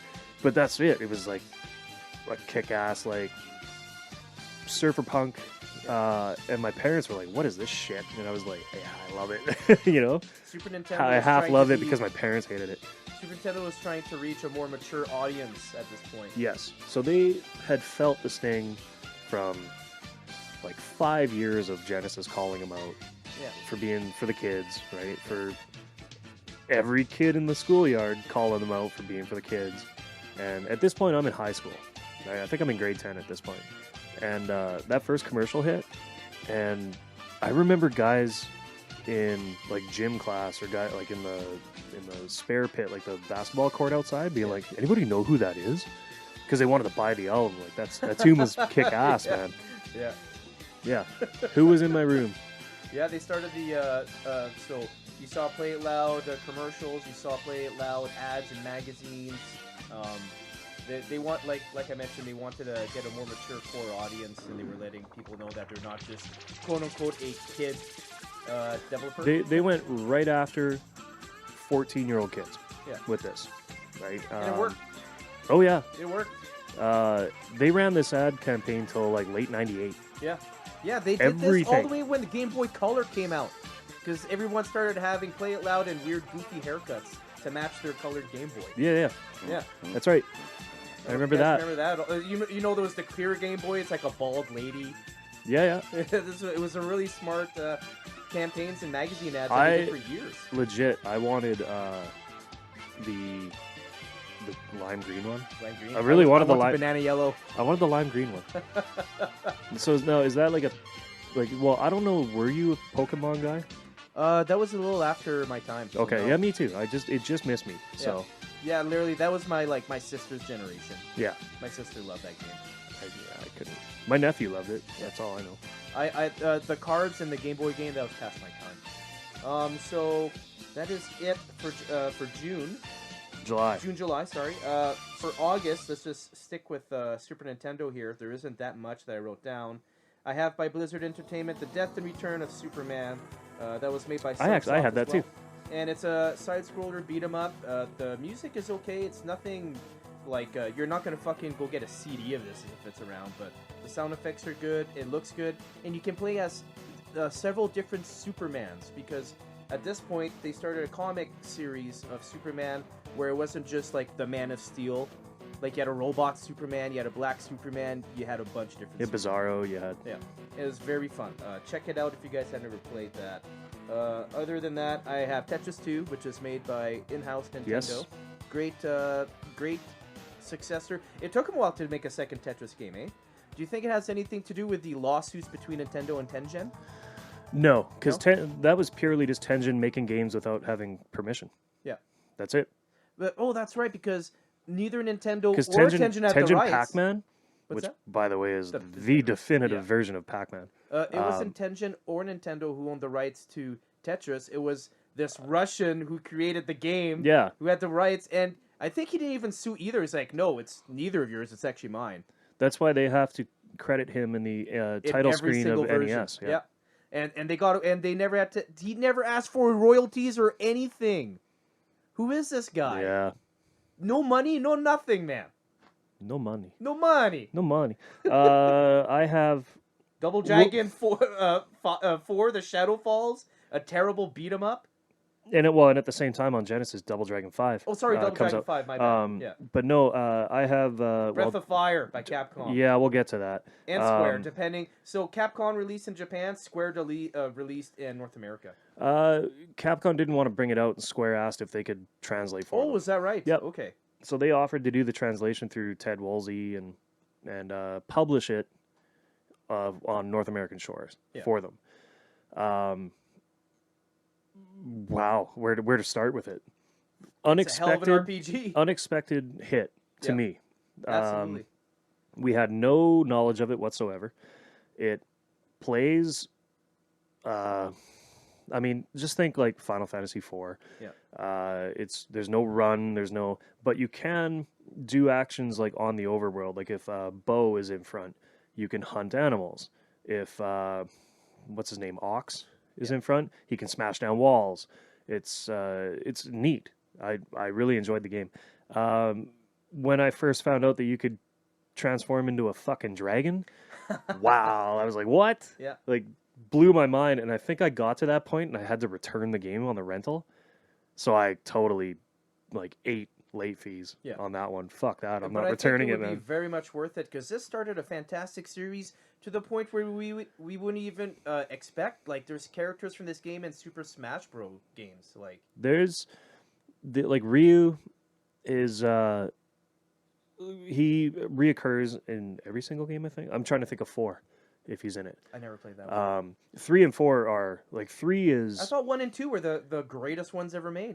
2 is fine, but the translation is shite. Okay. It's terrible. Really? 3 is probably the best one, but 4 to me is my favorite. It's most playable. Yeah. We're talking about PlayStation ones, but 1 and 2 came on Super Nintendo. The 1 is, to me, it's more charming and more enjoyable than the second, even though the second has more game by far. And the graphics are improved, the sound is improved, but the translation was terrible. So you could tell the difference between Square or Ted Woolsey translating something and Capcom doing it themselves. They phoned it in. They didn't give a shit. So, That's too bad. I have one more game on Super Nintendo Let's that hear it. I challenge you to try this game and not love it. Mr. Nuts. What the fuck is that? Mr. Nuts. It's a game where you're a squirrel, and it's a side-scroll platformer kind of deal. It's ridiculously fun. That's all I'm gonna say. Try it out. Aerobiz Supersonic came out. That's the successor to the originals Aerobiz. The first one, it's you have an airport. You want everyone to use your airline, and you basically try to with just like maybe Sega Genesis, with successful ad campaigns, people will want to use your airline to go on vacations and whatnot. It's actually a really fun game. It's Aerobiz. Yep. And they improved on the original. Moving over to Sega Genesis for the month of August. There's one more Oh. on Super Nintendo, Fighter's History. Oh, okay. So it's more of that SNK style fighter. At this point, I'm kind of starting to get burnt out. by fighting games? Yeah. Because they're Well, popular. that specific style, right? Yeah. When really all we all wanted was Samurai Showdown. But we got this. Now, well. Moving on to Sega Genesis for the month of August, we have Fatal Fury 2, another fighter by Takara. It's really good. Anything you want to add about Fatal Fury 2? It's fun. It's fun. Okay. Moving on. Is it Fatal Fury? That's the one, the home version, where did they not have the two? This one, yes. So one, the you have, two a planes, you could background. jump into the background and then fight in the background or fight in the foreground. Yeah. Yeah. Which eventually, for 3D games, it would just be like a Virtua Fighter, where it's like a whole 3D perspective. At this point, On the map. They And wanted to stick with a. When they got to the 3D point, really the only thing you can do is you have a mat, and if you're knocked off the mat, right? Because they had to somehow contain it, so ring outs were a thing, right? Yeah. We also have Earthworm Jim. Yeah. By Shiny. What a fucking great platformer. I think I only have 2 there, right? I have Earthworm Jim 2 there. It's I think I have Earthworm Jim here. Oh, do you? Yes, I do. Fuck. Put It's it in. so fucking fun, man. Put it in. Yeah, so you are Unless it's like one of the ROMs right in front of you. But you want to play with a controller anyway. Fuck. This emulator controller. Yeah, I think it might be a loose cart. I'll have a look.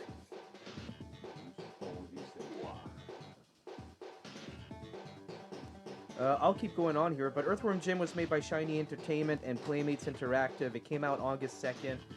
It was a very, very fun game. If you haven't checked it out, it's wicked. Like, you basically just it's a run and gun, but you're a worm, and you're kind of like an Indiana Jones worm. 'Cause Well, you're a worm that's been like genetically modified, essentially. You fell into a super suit. That's Yeah. what it is. That's it.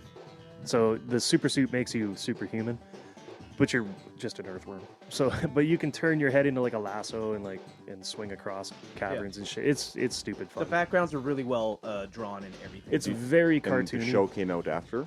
I think so, yeah. I think so. Yeah. But it feels like you're playing the cartoon. Like Yeah. it has that. Yeah, it's cartoony. It's super super animated, much more animated than you would expect, right? It looks funny. Yeah. Yeah. Has that comic, like 4-frame animation instead of like 2-frame animation, which was typical, right? Like when you saw Mario running, he only had like maybe 2 or 3 frames of animation, but Earthworm Jim had like several. Yeah. So it was much more fluid. Very cool game. It's a great soundtrack too. I love this game. Yeah. We also have the really crappy Double Dragon 5. It's a fighter that they should have never made a fighter out of a series that should never been a fighting game. Should just be a beat 'em up like it's always been. We have Contra Hardcore, which is awesome. It was hard. Very, very difficult Contra game. Holy fuck.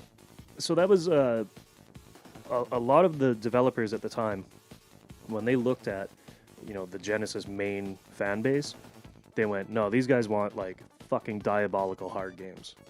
So we'll give it to them, right? And again, it was the rental market. They knew that these kids were going to be just going and renting it for 3 days. So let's make sure that they can't beat this fucking game in 3 Make sure days. they rent it again.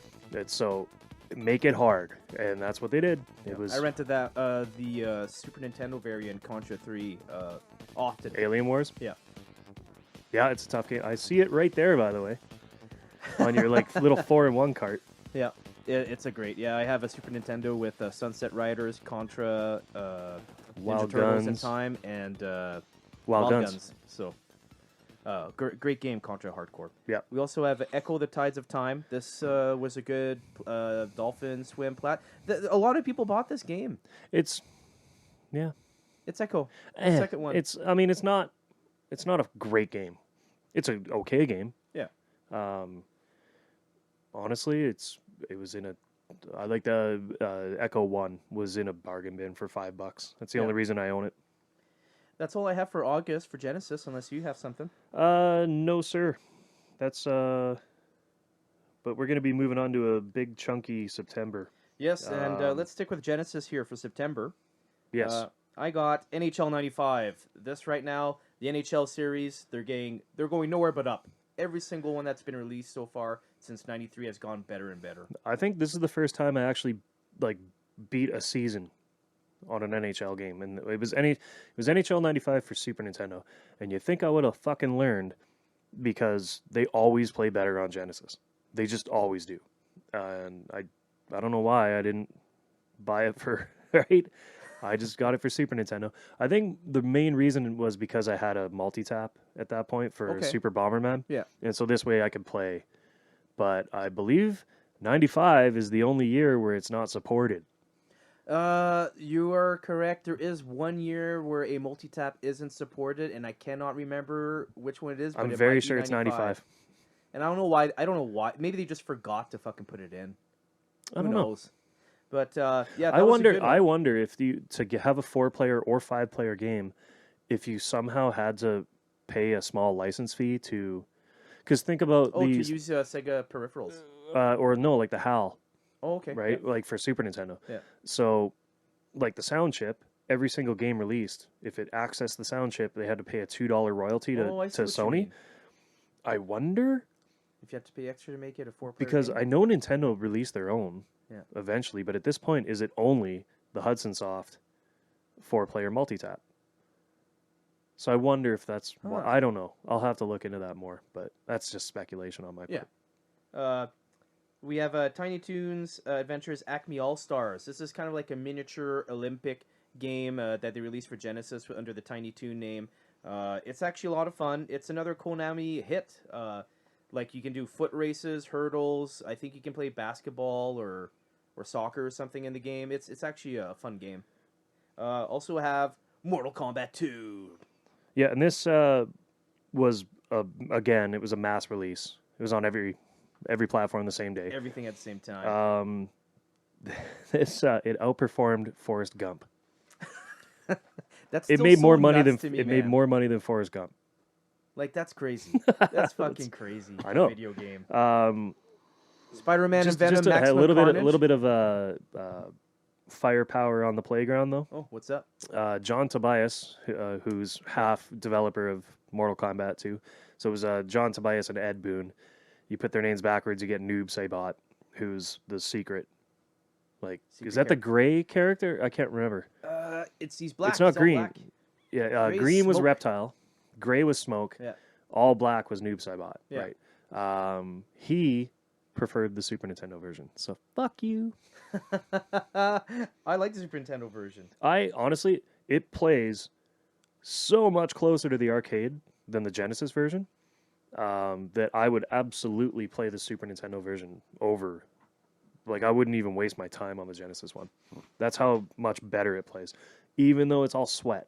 Yeah. There's no blood whatsoever. Who gives a shit? If it plays that much better, because the fatalities are still there.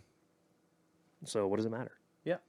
Right? It And was a all of good- them. I it think was the a good arcade friendships game. and the babalities and all of them were in there. Everything. So Friendship. that's pretty cool, man. We have Spider-Man and Venom Maximum Carnage. This is a really good Spider-Man game. it's and a the good, and music's it's awesome. actually based on the comic. Yeah.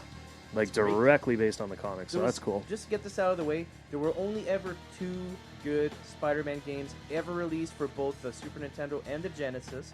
One of them being Spider-Man and Venom Maximum Carnage and Spider-Man and Venom Separation Anxiety, Okay. which is also a great beat 'em up as well. Yeah. Those are anyway. So that is all I have for the month of August. Sorry, September for the Genesis. Okay, I have Dynamite Heady, which is another treasure gem. Okay. If it says treasure on the box at It's this good. point, you're buying it. Okay. And then for Sega CD, they had a game called Soul Star. It's imagine Star Fox, but with like more style. And Okay. slightly better Sure. polygon count, slightly better, it played better. And exactly, nobody's heard of it. Which is it's a shame because it's what Star Fox should have been. But it's a single jet. It's not, or I think you have one co-jet. But it's not the, not the, right? Yeah. So it's a shame. This game was really good and nobody bought it. So that's going it. on to Super Nintendo. That's all Yes. you have. We have a awesome Blizzard game, Blackthorn. I was, it's damn you, Brian. I was really hoping you'd be here because, man, he would have talked about it for 10 minutes. I love this fucking game. It's And incredible. It's too bad Brian's not here. He would have probably mentioned how you can somehow see the Lost Vikings in this game too. Yeah, well, didn't he? I He think mentioned that in the did. last episode, didn't he? Yeah. The What a great you game, should almost just man. call him on speakerphone and be like, talk. Yeah. Yeah. But Hey, you need to it- take this call. Excellent game. Wicked art style. Absolutely. It was just It's a cool ass game. It's a platformer action game. It's To like me- a side-scrolling action platformer where you still have to collect things too. To me, it felt like the evolution of Flashback almost. Like, I can agree with that. you know, And dude, the best thing of the game, you get into cover, someone's behind you, you do the shotgun behind your back, no look kill. yeah, Just like there's someone right there. That, so I'll find a video with this, but oh yeah, the you art want to style- kill everybody this way in this game, where it's like you're hiding somewhere, someone's behind you. Buddy doesn't even look behind him. He just sticks a shotgun behind him and shoots whoever's there. Art It's style is great. incredible in this. Yeah, it's such an awesome game. We also have Super- Illusion of Gaia. Well, yeah, Huge I was fucking gonna game. keep that one last because that. Oh, okay, let's hit that one last. It's Super Punch Out. Super Punch Out, great game. What an awesome successor. Like nothing like the first. one. Nothing like the first Much one. more like the original arcade game. Yeah, man. Very over the top cartoony. Yeah. Wild, super duper uppercut punch. Absolutely amazing. Kind of an off-putting at first, like camera angle. yeah. But then you get used to it. Oh, yeah. I'm still Mike Tyson's I'm still the MTPO guy, right? The original one. It's just so you can't fuck with it. It's so perfect. But Yeah. this was an excellent game. Super Bomberman 2 came out. Yeah, very good game. More of the same, which Yeah. is exactly what we wanted. Just more puzzles, and then the I think this one added. I'd have to go back and play the first one, but I believe in the first one you can't kick bombs from the edge to the other side, That's correct. like screen wrap, but 'Cause, you yeah, can in that's this right. one. This. I don't think you could even pick up bombs in the first one either. No, I So well, I this don't one remember you the. can kick and pick them up. You could, yeah, you get the boot and the icon and you glove. pick it up, and then you can punt them, Yeah. right? And yeah, and then the glove Get is the you can glove catch them and throw you them can back. Catch them and throw them. Yep. I love that game. What a great party game. Also have Kid Clown and Crazy Chase. This is developed and published by Kemco. It is a absolutely stunningly beautiful game. Really? What you know? What? don't Let's bring remember it it. up on Kid the Clown. Super Nintendo here. It's called Kid Clown and Crazy Chase. And Hopefully, it's in this definitive list. it's good. Like you should definitely buy this game if you've never played or heard of this. It's a great, great game. Oh, that's why you had an issue. You had 2 emulators up, and this is an old system. Okay. Yeah. So you want K? It's K. Yeah, KID. There it is. I'm shocked. had I was it gonna up. say it'll have Kid Casino, and then Kid Clown. Okay, yeah. Anyway, that's a great game. We have Pac-Man 2: The New Adventures. This is a awful Pac-Man side scroller yeah, where you Yeah. don't really control them. well, like any of them, man. Like Pac-Man 2, and then Pac-Land, yeah, and then, or Pac in Time. That's what it's called. and Pac in then Time. what's the 3D adventure one? Is that Pac-Land? I'm They're not all too sure. they're trash. It's a shame. Yeah. We have Vortex, which is an awesome like 3D battle tech game where the FPS isn't too quick isn't too slow. Okay. It's made by Electrobrain and Argonaut Games. Argonaut Games made Star Fox, So that's where all the 3D comes in, right? and that's like the background of that too. Is you remember how like way back Trip Hawkins approached Sega and said, "We have already reverse engineered the Sega, like Yeah. let us develop." Argonaut did. They reverse engineered a Super Nintendo, and it was actually their idea to show them how to use a secondary chip to make it run faster. It was Really? all them. They walked in there and they plugged the card in and they said, "We have figured out how to do this. What do you think?" So it was all them. We That also actually have- is a really decent looking game. It's a fantastic game. The animations and everything in this game is beautifully made. Like, we're talking about Kid Clown in Crazy Chase, like I mentioned, that was developed and published by Kemco. You basically like you keep having to run, select path, and collect things like on the whim. Like you have no fucking time to slow down because you have a wick that's behind you that you need to get at the end of the level before it explodes a bomb. So it's a very cool looking game. We have Mortal Kombat 2 for the Super Nintendo, which was great, but no blood, right? Everyone right now at this point, if they had it on Sega Genesis, they're like, well, ours has blood. And we don't. But this is the definitive version. This is the first game I've seen that's in a diagonal. So it's like a side scroller, but it has a depth of perception again almost because it's in a Like diagonal. that isometric style, yeah. Is this isometric? Kind of, yeah. Kind like of, a little bit, yeah. It's off to an angle. And I'm on a mega viewing angle here, so Oh yeah, from your point of view. I'm or like your- everything's isometric from your 168.9 view. degree, No kidding. just barely. But hey, man, I'll give that monitor credit. I can Oh my God. see it. It's kind of funny game. It's a funny game. What else did I? we Oh yeah, have of course. Spider-Man and Venom Maximum Carnage for the Super Nintendo. I'm gonna give Maximum Carnage to Super Nintendo because the music is fucking badass. You have Yep. Black Sabbath and Dio songs in this game, and they're all really well made. Yep. And then that is it. Unless now you'd like to talk about Illusion of Gaia. Yes. Take it So away. this is game number 3 for Quintet. Because that'd be what? Secret of Evermore. No, this was Secret of ActRaiser. Neither of those. This is ActRaiser and then Soul Blazer, and now Illusion of Gaia is there. And people will Oh, call this okay. part 2 of the Soul Blazer trilogy, which is just whatever. The developer had common themes. So like Turbo the dog shows up in all their games, right? And people took creative license to say that means that all these games are part of a trilogy. They must be, because they're the same play style and which is it couldn't be further from the truth. This is just another. They were very good at action adventure or action RPG style games like Soul Blazer, so they followed it up with another one. This one.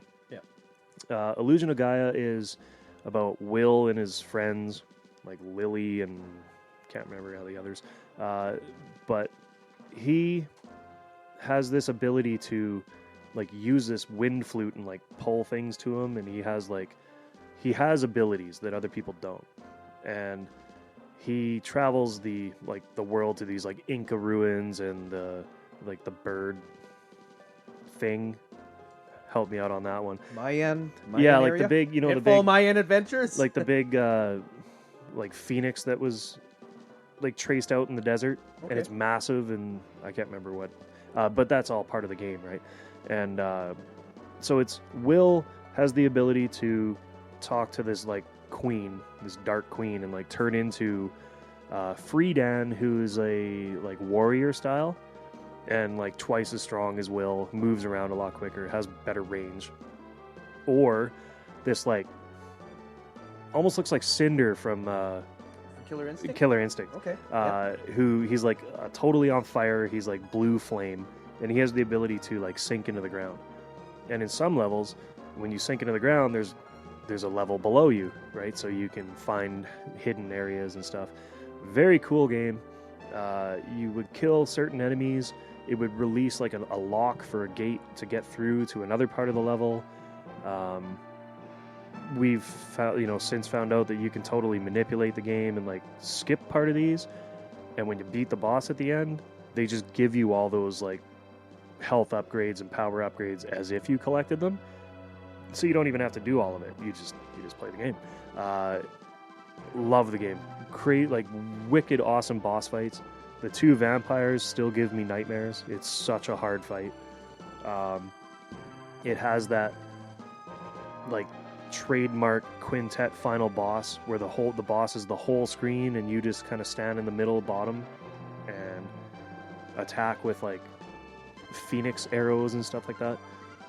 Love the hell out of that game. So when it released, the manual had a 50-page guide built into the back to tell you how to get all the gems, the red gems in the game. And if you collected all 50 red gems, it unlocked an extra area, and the final boss of that extra area was the first boss of Soul Blazer. And if you beat it, it's significantly harder in Illusion of Gaia to beat that boss. It's like I think it's called Metal Mantis. It even says, "You remind me of another boy that I fought once, but you're much stronger." Blah blah blah. So it does tie into Soul Blazer, but not just for coincidences. And that was a really good game too. If you have not played that game, I highly recommend it. Hey, we're just Probably gonna a little take more A expensive. quick little break here, and we will be back right away.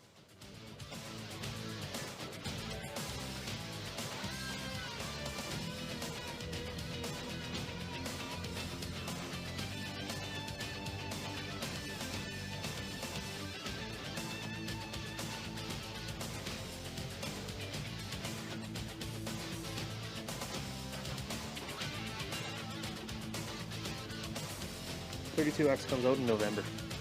So October, November, December, we have a lot to talk about. Might go 2.5.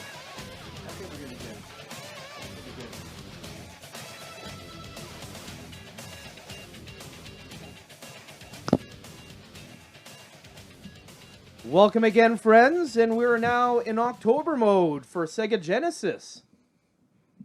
Do you want to start us off, or do you want me to start us off there? Well, we were going to talk about that one cart earlier, the Sonic and Knuckles add-on cart. I think is that not here? Or I guess I didn't bring it. No, I didn't bring it. No. Okay, so I don't have it anyway. it was a cart that retailed for like games typically then were like $60 US, $80 Canadian. Yeah. This one was like 30 or something. It was cheaper. Why it was is like it so cheap? $50 because it wasn't a full game. But what it was, What do you mean it wasn't a full game? it was a game. So but- you're paying for half the shit, or what? I don't Well, understand. not really. So you paid for a cart that had a flip top on the top, and then you could plug any of the Sonic games, and it would add a whack ton of content into any of those Sonic games. So it was an add-on cart. Yeah. But it also had its own game, which apparently a lot of people didn't know that. So So they just use it as like a well, booster I mean, they improvement immediately thing? saw Sonic and Knuckles, and they were like, okay, I'm gonna buy it for Sega or Sonic 1. Was Yeah. that the first time this has happened? Some kind of add-on card? I'm trying to think. I don't know of anyone.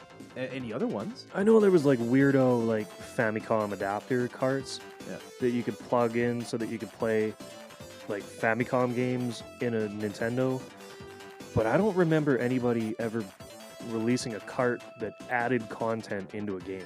Me neither. So- Game Genie, but that's not really adding anything. It's just It's altering manipulating. shit. Yeah. That's it, right? Whereas this was adding content to an existing game. So, like, if you plug Sonic 1 into the top of it, you could play as Knuckles It's pretty in wild. Sonic 1, Yeah. right? I think if you just played it by itself, it was essentially a Sonic and Tails game, but there was also Knuckles involved in it. It was more levels, but 1, 2, or 3 plugged into it totally manipulated the game into a new game. So you were Yeah. getting essentially 4 games for the price of not even 1. Yeah. It was a no-brainer buy. I think I tried it with Sonic 2, and there's like, is there a metal Sonic in that game that tries to kill you before the end or some shit? That's what I was playing. Yeah. Is there? Yeah. What? And it what- like chases you? Yeah. What's Yeah. that one? Actually, I think that's Sonic 3. Okay, so that's like if you had Sonic 3 with Sonic and Knuckles. That's pretty wild. What else came out? Jurassic Park Rampage Edition, which was a Blue Sky game. Yeah. It was essentially just a special edition of Jurassic Park for the Genesis. I'll get Art of Fighting. Shining Force 2 out of the way. Let's start. Well, that one's that one's really good. It's an Let's get excellent to game. Some of these medial Okay, ones out of the way let's- here. We have Art of Fighting, again, game by SNK, great fighter. You kind of see different little things between the Street Fighters and the Fatal Fury series and the Art of Fighting series. They're not all It exactly definitely the has same, its own style. but it's its own thing. It's actually a really, really good game. We have BattleTech, BattleTech, a game of armored combat. So the only reason I want to bring this up is that this is a isometric style Desert Strike looking game, but instead of being a chopper, it's a battle. It's a mech mech. suit, right? And it says 1 to 2 players, and this is the game I already mentioned before, but it didn't come out yet. But this is the game where 2-player mode, one person controls a mech and the other person controls where to shoot. So if one person is turning right and you're aiming left, all of a sudden now you're aiming like fucking downwards. So it's like you have to have great cooperation going absolutely on this. you and your You gotta be teammate on the need to same be in page. sync, or you're gonna yell at each other. Or the the whole time. sleepover is over, and fuck you. Yeah, fuck this game. And I'm not right? talking to you on Monday at school. We have Lethal Enforcers 2. This time, when they made this game, it wasn't shooting terrorists and whatnot. You're shooting. It's in the Wild West. You're shooting. You're a gunslinger, right? Yeah, I don't remember 2 at all. Yeah, it's in the Wild West this time around. I remember Lethal Enforcers in the arcade was just like, goddamn, it was fun, man. Yeah, And it was like you totally felt like you were getting away with shit. We also have Mega Man, the Wily Wars. I just want to get that out of the way because this is a terrible Mega Man game. It's so unfortunate because on paper, does this not sell you? It's Mega Man 1, Yeah. Mega Man 2, Mega Man 3, and an extra Wily Tower. And that extra Wily Tower, first off, this is what a kick-ass idea. So you beat Mega Man 1, then 2, then 3 on your save file, and then you can do this 4th, like, mega Wily Tower. But you get to choose your own weapons from any of the 3 games. So if you want to take Metal Man's weapon from 2, Cut Man's weapon from 1, and then like Snake Man from 3, go ahead. You get to take, I think it's 12 or no, you get to take 16 weapons. yeah, but it's just From to any me, of the it 3 looked games. like drawn poorly. So it was a little bit phoned in on the graphics. It's the slowdown Yeah. that is brutal. It makes it unplayable. And like, I mean, the guy that holds all sorts of Mega Man records, his name's Cool Kid. He, on New Year's Eve, he was, as a joke, he played through the game, and it was tough to watch in sections because it just doesn't play great. But on paper, what a great idea. Yeah. It's just unfortunate that it didn't translate into a great playing experience. Absolutely. It 'Cause did that not extra- materialize for the better at all. Like that extra Wily Tower is what a kick-ass idea, where you Yeah. can mix and match your own weapons, whatever you want, right? We have FIFA Soccer 95. Like I mentioned before, the FIFA Soccer series, that's the best soccer series there is. It's It's a perfect view. There, I'm still partial to Super Soccer Champ, but whatever. Yeah. I know FIFA is the best one, but it's not my favorite. We have Mega Bomberman, and it's made by Westone. It's I believe that's not even Hall or Sunsoft, so I don't even know how they got the rights to Hudson. make this game. Hudson Soft Hudson Soft is the Bomberman. like. I don't understand how, like, were they just like, hey, we can't release this for Sega. Westone, can you take this over? Well, I also wonder if Nintendo, did they not have like second party control at Hudson Soft at that point? I think so. So I'm sure there was a deal struck where you could have Bomberman on the Genesis, it just couldn't be Hudson Soft developing it. Okay, I So, can see that happen. That's probably what happened. Like we already mentioned, there is Sonic and Knuckles, which is a great bonus add-on and a game. And I'm sure you'd like to talk about this one, Shining Force 2. Best turn-based strat game of the generation. Period. Just not of that year. Period of Period. the generation. Okay. Period. It's Bowie the hero. It's his totally abusable phoenix bird named Peter the Phoenix. It's he is so oh man, can he destroy. So it's more of the same, but totally expanded. It's huge world now, big massive fights. Like some of these fights were an hour or more.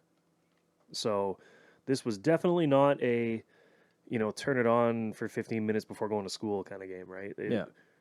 It took a lot of concentration. It really sunk your time. Amazing game. You almost can't wanted to say shut enough down about the whole world so that you could just pay attention to this and be like totally captivated by I the think game. like if you were going into Christmas break or something, this was one of those games that you were absolutely going to latch onto. And like, I know this game is incredible. Most Genesis fans that were kind of craving some sort of RPG all latched onto this. Unfortunately, it was October 1994. So this game was completely ignored because of what came out on Super Nintendo the same month. But before we get to Super Nintendo, there is one game I wanted to just quickly mention, and that is the fucking terrible Shaq Fu. Okay. Yeah. So, Well, this comes out on both. yeah. Yes, it does. And so Shaquille O'Neal was really hot back then. Orlando Magic's is around. They're in the playoffs against the Chicago Bulls, I believe. If not this year, the following year. I believe it's this year, actually. And Shaq just started getting popular. Like, before that, all he was seen as was, like, just this huge dunking master, right? But now the name Shaq has money behind it. So they're like, so they actually approached him and they're like, hey, we want to make a game with your name. So they expected Shaq to say a basketball game. But guess what was really popular at this time? Fucking fighting games. So they made a fighting game with Shaquille O'Neal in it. And you think it would be like, I don't even think it's against other basketball players either. I think it's just against randoms.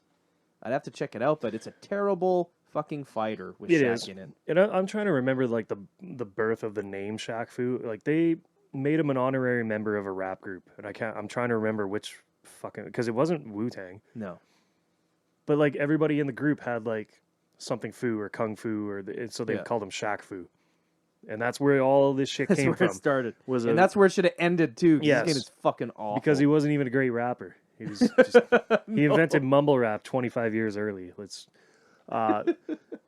Yeah, it's honestly, There's actually there's a pawn shop in Edmonton that they specialize in retro games, and actually a lot of collectors will frequent it and shoot the shit, and catch up. It's almost like what you see in Tool Time when everybody hangs out at the hardware store. Yeah. That's how it was back in the day. We would all meet on a Saturday in the pawn shop and just shoot the shit and talk with the guy for an hour, and then be like, oh, by the way, I'll take this game and that game this week, or I have a game to trade. And it was almost like the hardware store mentality. We all met on a Saturday and just talked. And then, or randomly, these new people would come into the store and everybody would be like, "What you got? What you got?" What do you got there, bud? I snagged Brave Fencer Musashi for $10 one day because the guy didn't want to buy it, but he's like, "Well, I don't know. Ask this guy." Right? And I was like, "Yeah, I'll give you $10." Right in the pawn shop, right? But he had a copy of Shaq Fu, and as a joke, as a complete in box, he put it for $500. And I'm like, any biters? And he's like, that's my fucking third one. He sold 2 of them No. for $500 to total suckers because they were like, wow, it's worth that much. And he goes, oh yeah, Shaq Fu merchandise. Ridiculous. It goes through and they're like, I'll take it. So yeah, Idiots. that just goes to show, watch out when you go and buy stuff from a Don't believe everything you used see. and know your prices before you ever go Yes. in there. Moving on over to October, unless there's anything you'd like to add on the Sega side. We're gonna do October for Super Nintendo. Yeah. Okay. So October 1st, the very first game release, Brain Lord by NX. It is a great puzzle. It's not fully an RPG, but it's a RPG story action puzzler. it's Illusion of Gaia. It's Yeah. Soul Blazer. It's that kind of style. Very pretty looking. Wicked, diabolical You use your puzzles. brain for this game, man. You use the hell out of your I was brain. stuck on one for. I'm still stuck on fucking level 2. I was stuck on one for it was an hour or so, and I'm just standing there, and it's the 6 tiles. Yeah, that's what I'm talking Okay, about. yes. I'm And still stuck My there. fucking mother walks by and she looks at it and she's like, "It's 365."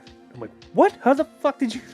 She goes, "It's the." Oh, You know where I'm going with it. Dominoes or that? You know what I'm fucking- going? No, it's The tile mover. It's the days into weeks into months into Oh, right, and I'm like, oh my god, how could I? Fuck. What a great game. I felt so dumb after that. But, So it's- NX really fucking just killed this one. yes, they did. Yeah. I can't tell you the developer right now because NX it's was made by it's by Produce. okay. Yeah. Yeah, because NX was it was just a publishing house, right? Yeah. Chunsoft did all the Dragon Quests up to one point. Quintet did what they do so damn well. Speaking of, they have another one this month. We have, first off, J.R.R. Tolkien's The Lord of the Rings Volume 1. I don't want to talk too much about this game, but there is something that I need to mention about this game, okay? Okay. It's developed and published by Interplay Entertainment. It's released in October. This is a RPG up to 5-player game. So if 5 of you wanted to play an RPG, this is the one. But that being said, Never played it. it is very difficult to navigate when 5 of you are on one fucking screen because Oh, you go yeah. from screen to screen and everything moves over to the left. So if there's one of you stuck behind a tree, you actually have to go back so the guy can get away from behind the tree and then move forward.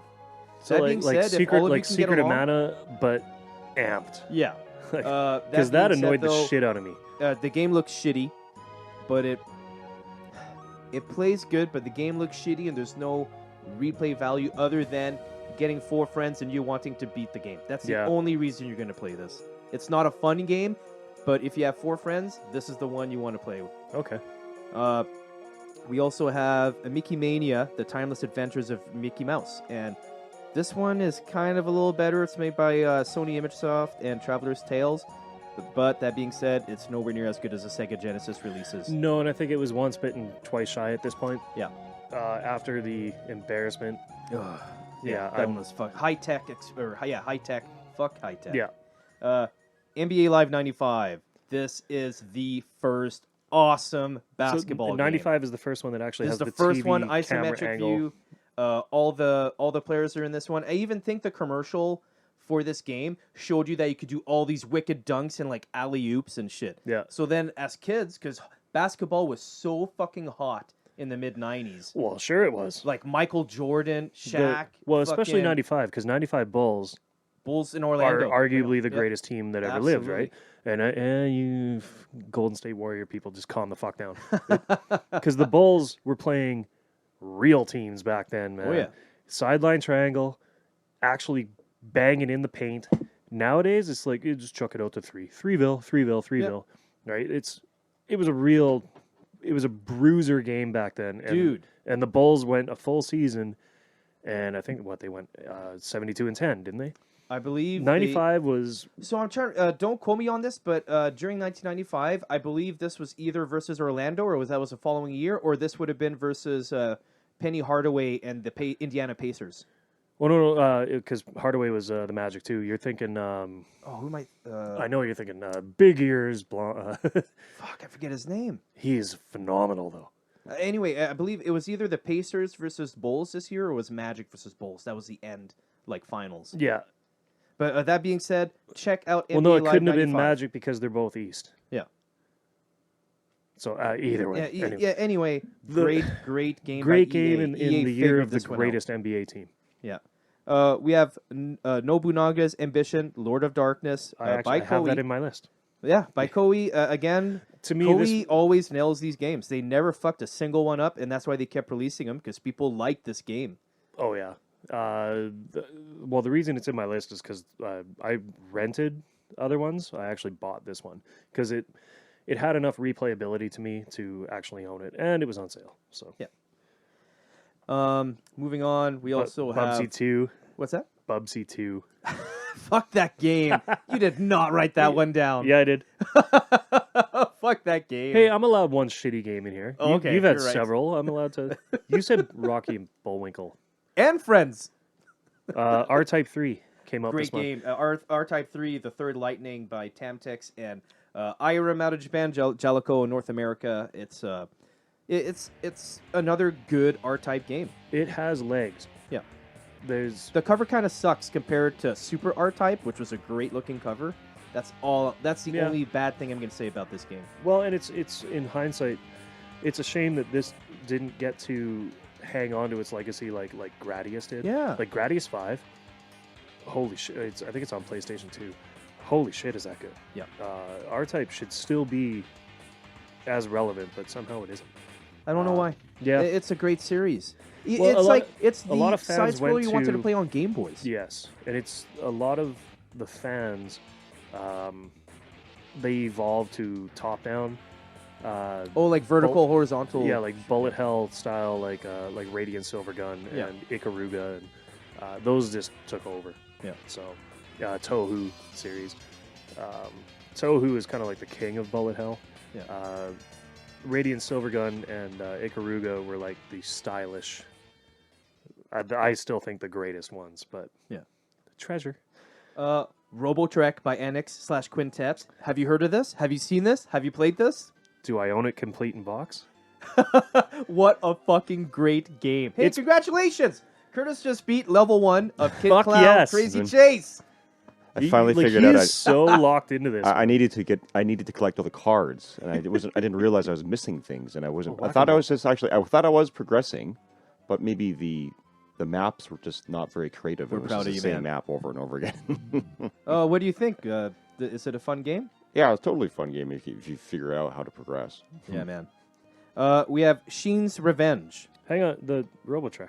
Oh, right, Robotrek. Sorry, Quintet. It is essentially Pokemon before Pokemon. I love this like game. 5 years before Pokemon. I love this fucking game. It's phenomenal. Yeah. It is download it, buy it. I don't give a shit. Just try it.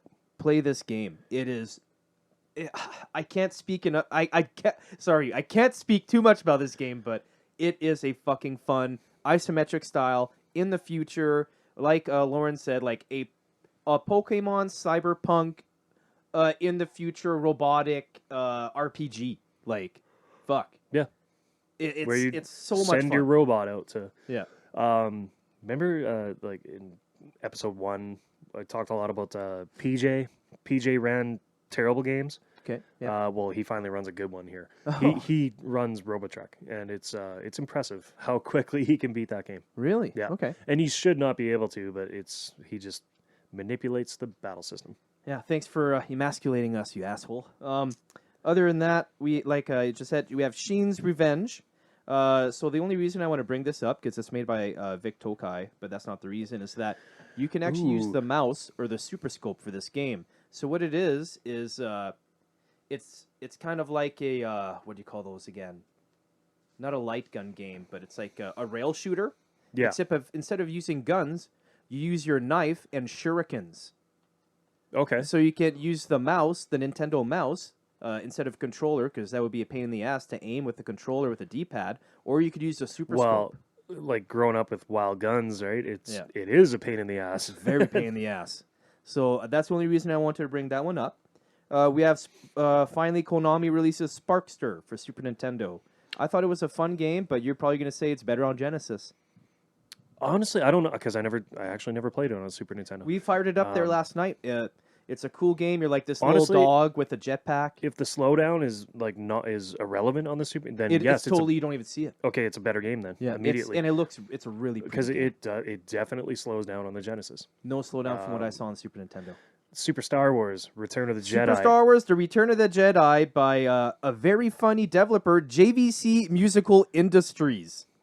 That's a I mean, Lucas. It's and Lucas. published by LucasArts. Yeah. Yeah. I mean, if you've played the first two, it's just more of the same, and it's great. It itches that I want a run and gun shooter that kicks my ass. Like it's trial and error, really. Yeah. It's a good Lovely, it's a and I mean, platformer, it looks follows the movie very accurately, right? Like the first two do. good. It Loved starts off, I think, with what the fuck is that pit? The Sarlacc. The Sarlacc pit. That's the first level. It's so cool. I knew that because I just watched the fucking Book of Boba Fett. Oh, the Book of Boba Fett. Yeah. Yeah. It's a platformer. Mandalorian was so good. I Yeah. don't know. I don't love Boba Fett. No, No. I kind of enjoyed. I'm the gonna episodes. try, but Yeah. I'll keep watching.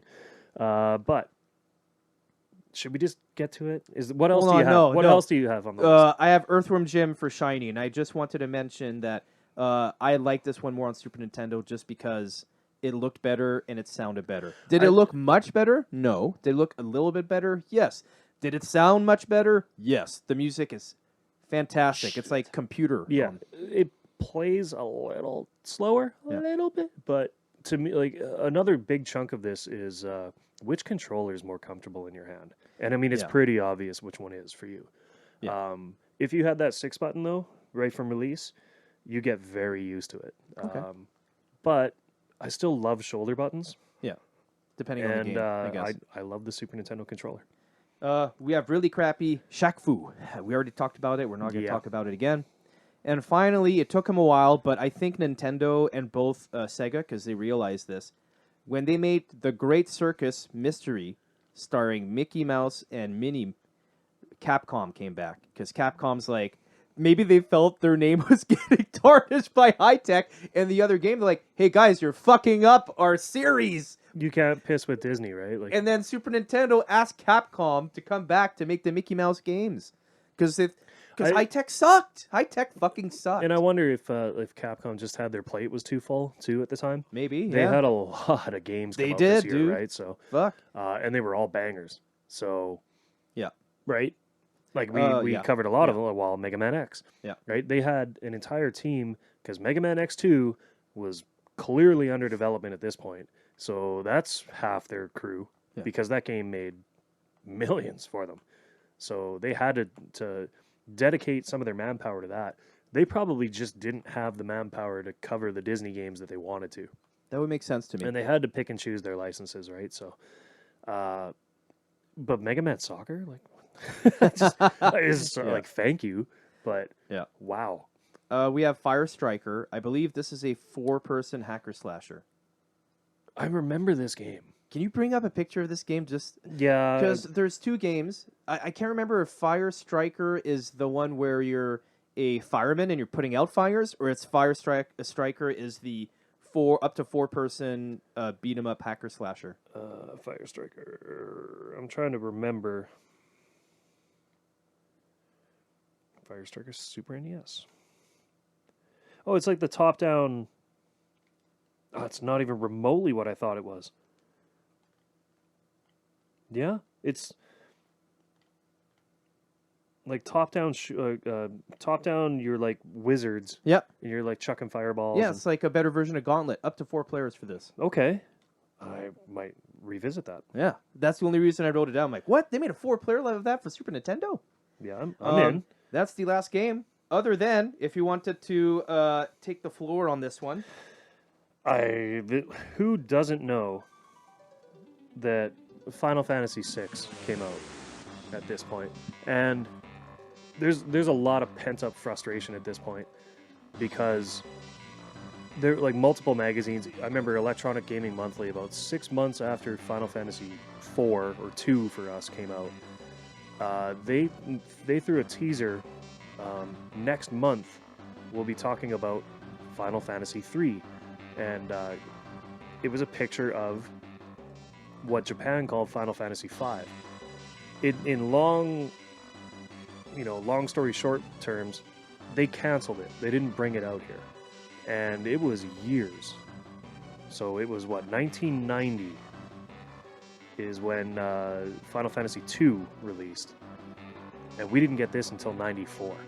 So for 4 years, we've been begging for a follow-up to the best role-playing game released on the west side of the hemispheres, right? And finally, this came out. So this was Final Fantasy VI in Japan. We called it Final Fantasy 3 here. Confusing, I know. So we never got 2 or 3 for Nintendo, and we didn't get 5. So they called them 1, 2, and 3 here to mess with it. Final Fantasy VI, to many people, is their favorite Final Fantasy. This was, in every single way, wildly better than anything that had ever been released on either console for a role-playing game. The sound quality was completely through the roof. The visual quality was, the previous Final Fantasy had like 5 animations per character. This one had over 60. So characters had 60 different frame animations and unnecessarily. They didn't need them, right? The battle system was each individual character had a special thing they could do. Like Celis could do runic, and Terra could do a morph. Sabin could do blitzes. Edgar could use tools. It was so expansive. And then you had espers on top of that, where you could everybody could learn whatever magic they wanted. You could have every single person learn the same magic, or you could have them specialize in certain things. And depending on if you leveled up and you had espers equipped, they would bonuses or detriments to your stats.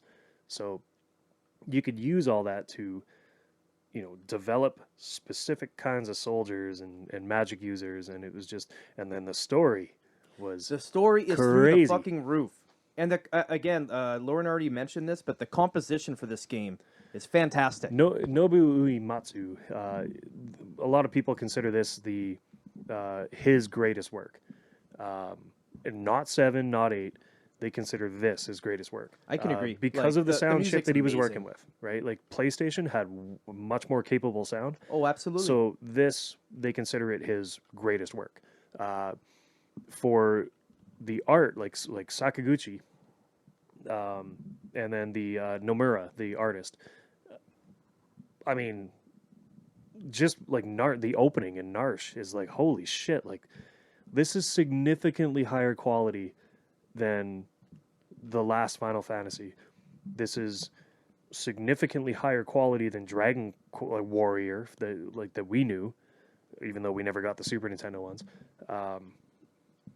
It was everything more. It completely blew my expectations away, and that's good when that happens. Because usually sequels and games that come out after the fact, you normally don't all the time. They're normally not all the time as great as the previous titles.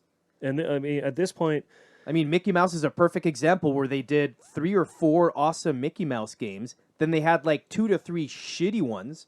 And then Capcom came back and did a good one again.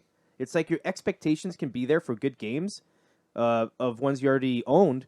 But if the next one is good, and then the third one sucks, and then the next one's good after that, you don't fully trust that company as much as you originally did. No, this... And this one, I think, surprised everybody. Like, everyone was which pleasantly blew surprised. my mind because we all anticipated it. We knew it was coming. We saw the... at this point, we're savvy, okay? We're getting magazines. EGM is doing what to look for. Japan sections, right? And we've seen import previews of this game, and we know it's coming. And yet, it's still met or exceeded expectations. That's impossible with the, information age at that point. Yeah. We knew about the game, and yet it still exceeded expectations. That's impossible to do now. And yet they did it. Yeah. So, Shadow... badass fucking character. Like, that's... I was not... I actually knew nothing about Shadow going into that game. I just knew there was a ninja. The animations for everything are just... Yeah. Everything about this game is very pretty. All it the sounds animations pretty, from it looks Magic, pretty. Way bigger than 2. A huge universe. Yeah. The world is huge, and then there's Nevermind. Did you talk about There's how, 2 of like, them. where this is set compared to the other games? Because this is like... don't quote me on everything. Isn't this this is in the future, and the war happened already. I mean, that's kind of what they explain. Like, the war happened. The War of the Magi happened, right? Yeah. Whereas everybody could use magic, and then the war happened, and this is 1,000 years later. Yes. Yeah. But like I believe you start off in a mech suit past? walking around, right? It's wherever it is, right? Don't you start off in a cyberpunk suit? Well, walking you around start in off town? as Terra with Yeah. a slave crown on. Yes. And you are in a mech suit, and you are with Biggs and Wedge, because that's their little throwback to Star Wars. Yeah. The developers were Star Wars fans, so they always throw Biggs and Wedge in as a joke. So that's you're starting off, and you're going to investigate an Esper, which is like a magical beast. Yeah. And what we would call a summon creature, right? That's how the intro of the game starts, and you can start. The game starts off where the mech suits have been infused with magitech, and that means that they can use magic, but the people themselves can't. Like, Biggs and Wedge can't use magic, but the magitech armor can. Yeah. Except when you go to use magic with Terra, you're like, she has like 8 times the magic a spells. huge You're list. like, what the hell? And that's because she herself is half Esper, half human. So that's how the game starts off. She doesn't know who she is, and then you're spending the whole game finding out her past. And It's a beautiful story. it's an incredible story, and I think part of the reason why the story is so good is because they lose halfway through the game. The main villain succeeds in what he wanted to do. I thought the game was over when that happened. He ended the world. Yeah. His name is Kefka, and he ended the world. That's what he wanted to do. He wanted to take control of the 3 like mana goddess statues, and he succeeded. And that's what blows my mind. And then it goes to black screen, and you're like, what the shit? And then you wake up and you're Celis on a deserted island with Sid. And I was just like, wow, what is going on? You have nothing. Everything's gone. You're stuck on an island trying to figure out how to get off. It's just... And it feels like the thing I love about that is like you're starting from scratch. You have to, try to find your friends again and It's like- figure out what the hell is happening. And It's it's like so you're putting cool. the game in for the first time on Super Nintendo again, but you already just played a shit ton of hours on this game. I mean, I'm one of those completionist guys. On the floating continent, I had a save file right there, so I'm like, screw it. I maxed everybody's magic out, and then I thought the game was fucking over. I'm like, oh my god, I just Yeah, I was wasted gonna like say, 20 'cause fucking you think the hours game's doing it. done- You think the game's done Are at you that point? kidding me? Yeah. What a waste of my Oh time. my fuck! And then, but then, thank God, when you get everybody back, they remembered Yeah. everything that you taught them. Right? I'm like, It's almost like the same difference with Earthbound. man, We're not going to talk about that yet. No. It's a good game. Okay, moving on to November, still for Super Nintendo. We got Aero Fighters. So at this point now, this is a series of games. This is a great fucking game. It's made by MCO River for North America. It was released November 1st. Aero Fighters is a good series. It's so Aero Fighters is that not called Aero Blasters? Yes. Oh, okay. Yeah. So this is a re-release of an existing game that was on TurboGrafx or PC Engine, and it was a massive hit on PC Engine. That's why they wanted Huge hit. Excellent game. Yep, really good. It's a side scroller flight shoot 'em up. Shoot 'em up. Yeah. I We also hate the name have shmup. Don't shmups. Let's call it a shmup. fucking hate that. We It's also a shooter. have. I just want to bring this up because they couldn't touch. What fucking game is that? This is Oh, it's Aero Aero Fighters. Fighters. What a great, awesome beginning. So I just saw the intro to Aero Fighters, and it's like a jet that shoots down a air carrier, or sorry, what do you call those again? Flight carriers? Aircraft carrier. Aircraft carrier. Thank you. Cool intro so far. We had Aero the Acrobat 2. Oh, sorry, what I wanted to bring up. Bassin's Black Bass with Hank Parker. This is nowhere near as good as Super Black Bass. Yeah. Super Black Bass is still the fucking game, even though the overworld music is absolutely fucking annoying. Yes. We have Beavis and Butthead, which is a awesome two-player simultaneous beat 'em up. It's not like the beat 'em up you would think. It's like it's an MTV. At this point, MTV is super hot. It's the mid '90s. I think Kurt Cobain goes to do his Unplugged live thing soon. Before he it is unplugs 94. himself. It was definitely 94. 'cause Yeah, because he He didn't dies make it to soon. 95. But yeah, check out Beavis and Butthead if you want to have a fun time playing a two-player game where you have to work together to beat each level. There's lots of you have to like boost each other up sometimes and whatnot, or throw each other. It's a very fun two-person simultaneous beat 'em up. We have by Capcom Demon's Crest. Oh God. This is a very fucking hard game. This is the very last of a bunch of Demons games. And also, this is the demon from Ghosts and Goblins. Yes. So it's the same developers as Ghosts and Goblins. Like, it's not just Capcom, Capcom. It's the same team Yeah. within. And they do... I think this is the third game in the Demons series. Yeah. It's a phenomenal game. It's... You can gain... I don't want to call souls of demons. And you have different abilities. So you can, if you collect one, for example, you can jump and then hold the jump button and hover. There's another one's just like a brawny beast, and he destroys things. And then the third one has like a very specific firepower coming out. Yeah. It's a very cool platformer. It's a very cool and a very expensive game nowadays. Anybody Boy, that, is it expensive. good thing. If I never owned that one. if you have Nintendo Online on your Nintendo Switch, Yeah. You can get the Super Nintendo Online, and it's on there. It's a good game. So you can play it for free if you have a Switch and online. If not, you're spending several $100s for this game. Yeah, it's a ridiculous. It's last I checked, it was at least for a loose cart like $150, $200. It's a very expensive game.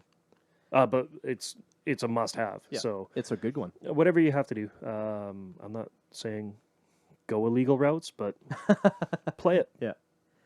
We have Lemmings 2 The Tribes. The reason I wanted to bring this up is that Psygnosis does a good job at this one by adding a lot more things for Lemmings that can... a lot. It's like basically, if everybody out there has played Worms and then Worms 2, no one goes back to the first Worms. Or a better example would be play Worms and then Worms Armageddon. You would never play the first... So basically, when Lemmings 2 came out, no one played the first one because this was far superior. There's more shit to do. It was more fun. It looked better, and the controls more intuitive. Yep. Yeah, and that's by Psygnosis before they signed on with Sony, and then eventually Sony, I believe, bought them all out.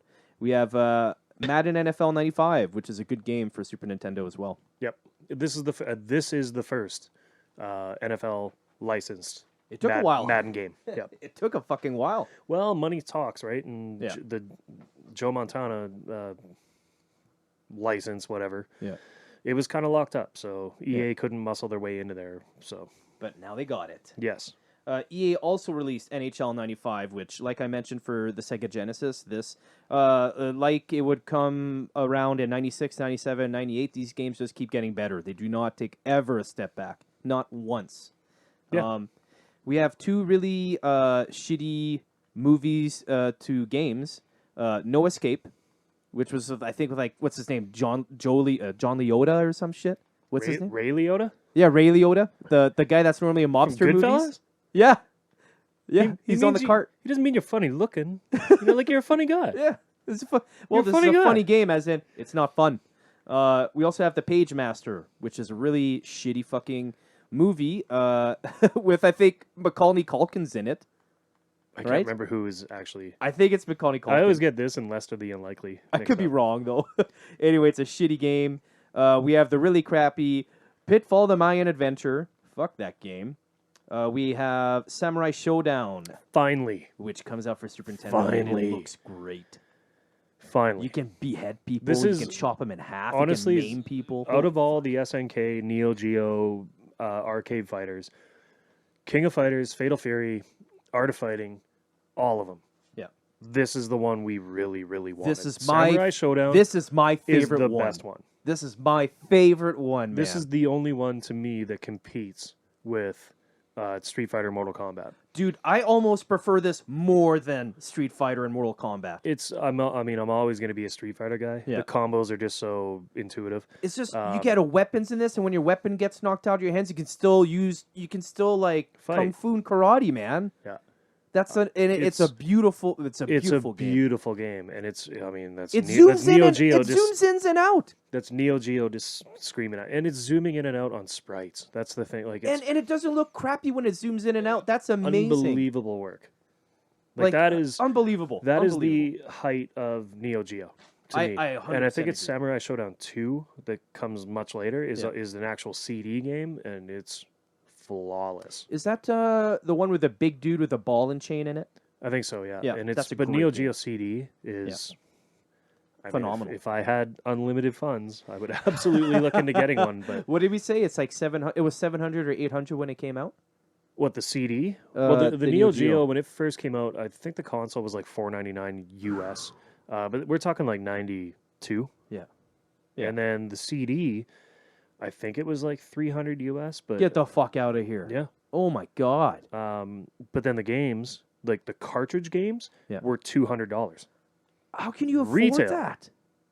Like, how do you fucking US. afford that shit? So yeah, Yeah, Samurai Showdown, fantastic fucking beat 'em up. Sorry, not beat 'em up, fighter. I include Super Bonk this month. It's to me, it's a big score for Nintendo to have. I mean, PC Engine's mascot, Yeah. on their console.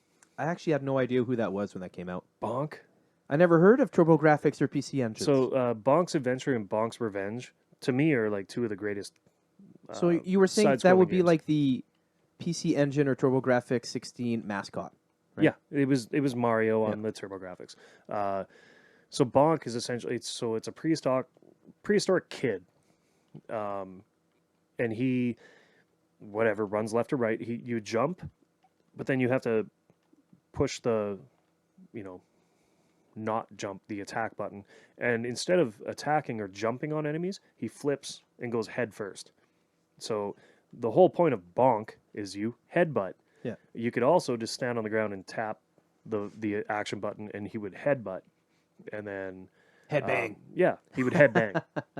And I mean, with TurboGrafx, it had built-in turbo, so you could just flip on turbo and just boop boop boop boop boop boop, and he absolutely headbanged. That's But insane. he, if you jumped and then held it, it would slow his descent. So you could, like, if you had all the meat and you jumped, you went way faster, and then your rate of descent was slower. So you could just float across the entire level. It was pretty fun. And then like bonus levels were built on that too. How many times can you rotate? Kind of, it was fun. For it to come out on Super Nintendo was a big score for them. Yeah. And that game is worth a shit ton of money now. Yeah. Can't tell you why. Like, I'm assuming it's because at this point, games that are released aren't released in great numbers. Yeah. Because we know what's coming around the horizon, right? Yeah. So aren't going to spend the money. Yeah, because they already had ads for the Ultra 64. Or no, sorry, they didn't call it Not- Ultra 64 yet. not They at this called it point. Project Dolphin. It was Project Reality. No, Project Dolphin. Dolphin was the GameCube. Oh shit, that's Promising. right. Project Reality was the original name, and then they called it the Ultra, and that's when Killer Instinct hits the arcade. It is said Okay. built on the Ultra 64 technology. But I don't think that happens yet. Okay. I think that's coming. We have Sonic Blast Man 2, developed and published by Taito. It's a beat 'em up. This time it's 2 players, unlike the first one. So they knew the fuck up on the first game. Like, let's make this a 2-player beat 'em up, which is what people wanted. They didn't want single-player beat 'em ups. We have Pocky and Rocky 2 by Natsumi. God game. What a fucking expensive game. I never owned this Oh, one. Fuck yeah. I think I rented it. Yeah. No, I don't. I think I just emulated this. That's it. It's so hard to find it. It is. And if you do find it, very it's expensive. astronomical. Yeah. It is Pocky and Rocky, but like amplified in every single way. It's better in every way. Highly recommend playing it. It's Me too. super fun 2-player. Absolutely. Yeah. It's like so like we mentioned, Pocky and Rocky is a quote-unquote ripoff of the Mystical Ninja Yes. game. So if you like Mystical Ninja 2-player top-down RPG style, I think this one you end up having more items you can throw at people. Imagine, yeah, it's kind of like we'll call it a 2-player Zelda style, but not adventure. It's all action. Yeah. But where Mystical Ninja goes into side-scrolling levels, this doesn't. It's all arcade action, coin-op style top. Like, Yeah. it's just super fun, A lot of fun. and it's like it's a masher. I don't care. It's fun. We have Ultima Runes of Virtue 2 by Origins and FCI.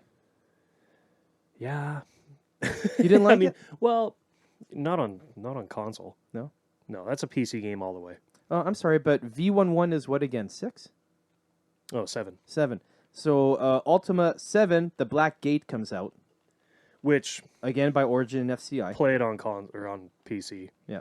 If you play it on PC, like Western RPG fans, still to this day, consider it one of the greatest Western RPGs.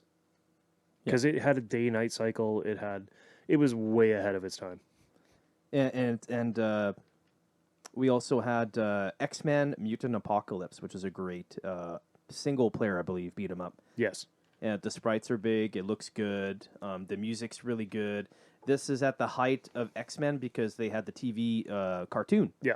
We should mention at this point, Nintendo releases more games this month than they released all year, their first year. Yeah. They released 44 games this month. Which is insane. We're not And, going to talk about all of them. Don't No. worry. There's this one game also by FCI and Beam Software. It's WCW Super Brawl. Now, I hate this wrestling game. Did I like WCW more than WWF back in the day? At this point, while there's the video game wars, this very year, Hulk Hogan drops the bomb on everybody, and he starts And the he's New World going to Order, WCW. and he drops the leg drop on Macho Man, and made all us fucking kids cry. I couldn't believe he would turn his back on his brother and start the Yeah. NWO. So this game came out. But just more before importantly, that, how could he do that to Elizabeth? So that happened in '95, the whole Hulk Hogan thing, and the reason I wanted to bring that up is that when you take this game, the characters that you have are the stars at the time. So the stars at the time in WCW in '94, who just made his return from WWF after the Royal Rumble, is Ric Flair. Ric Flair came back. They put the belt on Flair, and they put him in a storyline versus Vader. And then eventually, Ron Simmons was the first African American to win the WCW belt off of Vader. So you have people like Ron Simmons, the Steiners. You have Johnny B. Bad. Wait, Sting isn't? Sting's in it. Okay. Yeah. The Stinger's in it. Original Sting before he went Crow. Yeah.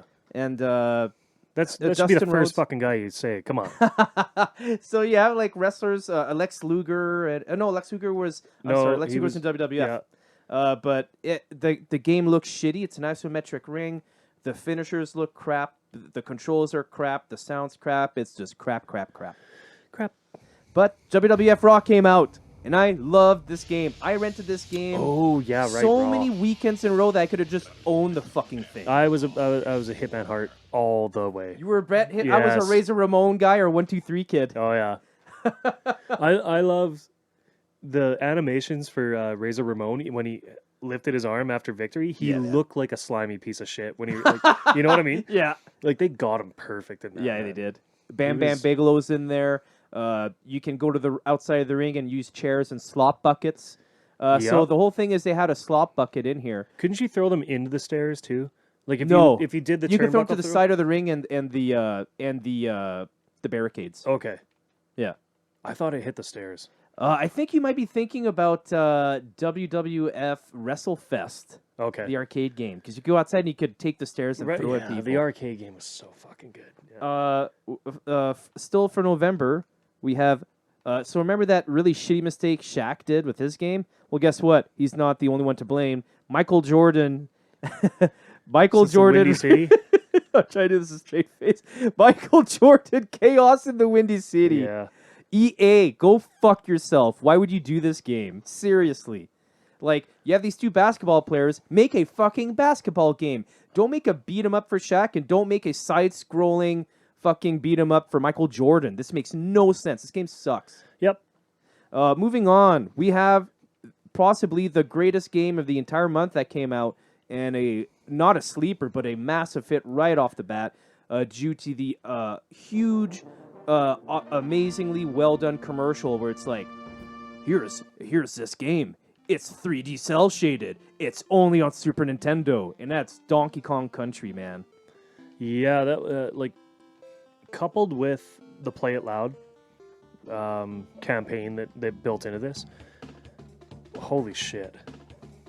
Like there Holy shit, were, indeed. and I mean, I have to preface this with, I don't love this game. I love Donkey Kong I Country. don't love this game, but I can admit fully that, you know, tooting this technology with Silicon Graphics, having fully rendered everything. What a great partnership. Man, is it good looking. Yeah. Having David Wise step in and do the sound for it. Having That's the dude. like the Stamper Brothers were crushing it at this point. Yeah. So the Stamper Brothers are the two guys that started Rare, and they are at their absolute height at this point. Where, you know, they're rolling into this, all three Donkey Kong countries, and then they even smash it with like banjo and shit later. Yeah. This is when they absolutely kill it. So, boy, oh boy. You have one of the greatest publishing teams, one of the greatest developing teams. You have the greatest composer of all time, David Wise, who did like 85 fucking games before this. It's like, that's the guy you fucking call in to get this game. This game has an amazing soundtrack. I mean, you got like Sticker Brush, right? Like Sticker Brush Symphony. yeah, fuck. It's all so catchy, man. Come on. It's all catchy. What a fucking great game. And they wanted you to see just what the Super Nintendo could do. I think this is it. Like, to me, I mean, there's only one game later, and that's going to be another part we'll talk about, that to me technically surpasses what Donkey Kong Country series does. Yeah. And what's crazy is I don't think there's any special chips in this cart. I don't think there is either. Like, there is not a Super FX. No. There's not the Capcom's like CX1 or 2 or whatever the hell it's called. I don't think there's anything special in this cart, which blows my mind. So, And it's only on the Super Nintendo. and that started to be a massive selling point. The big black arrow, Yeah. only on, Only right? on. So Because at this point, not at this point, for the past couple years, Sega Genesis and both Super Nintendo have a lot of the same games. So now they're just like, hey, it's only on here. Genesis would eventually do this too. Like a Genesis only or some shit. just shy of 10 million. Yeah, that's a copies lot of of this that's game a sold. lot of fucking copies moving around. Yeah. Man, Yeah, they I'd printed say- the shit out of that game. I will guarantee you, And every there's single copy no now is worth Genesis a bunch fan- of money. there's no Genesis fan that looks at it and goes, you know, I didn't want No. that game. They were fucking jealous. They wanted that game bad, and it's an excellent play. I love Donkey Kong Country, and it looks great. I don't love it, but it's I mean, I'll admit it's a great game. Yeah. I just don't love playing it. To me, it's like the rolling through and the jump. I mean, the bees are a pain in the ass, but every other enemy, it's like so fucking what? Just roll through, you know? Yeah. There's not a heavy duty challenge, but I mean the bosses are neat though. Yeah. I'll give you that. Yeah. Let's move over to Genesis. Unless there's something I missed on So Super Nintendo. WWF Raw for Yep. sure. Yeah, 4 players. There was 27 games released this month. I didn't have the heart to really write about any of them. For Genesis? Yeah. Uh, But I'm going to quickly touch base on some of them. okay. So, like I previously mentioned, for Super Nintendo, Beavis and Butthead came out. It's a fun 2-player side-scroller. Lemmings 2 came out, Lemmings 2 The Tribes by Psygnosis, and that's, like I mentioned, it's also a very good game.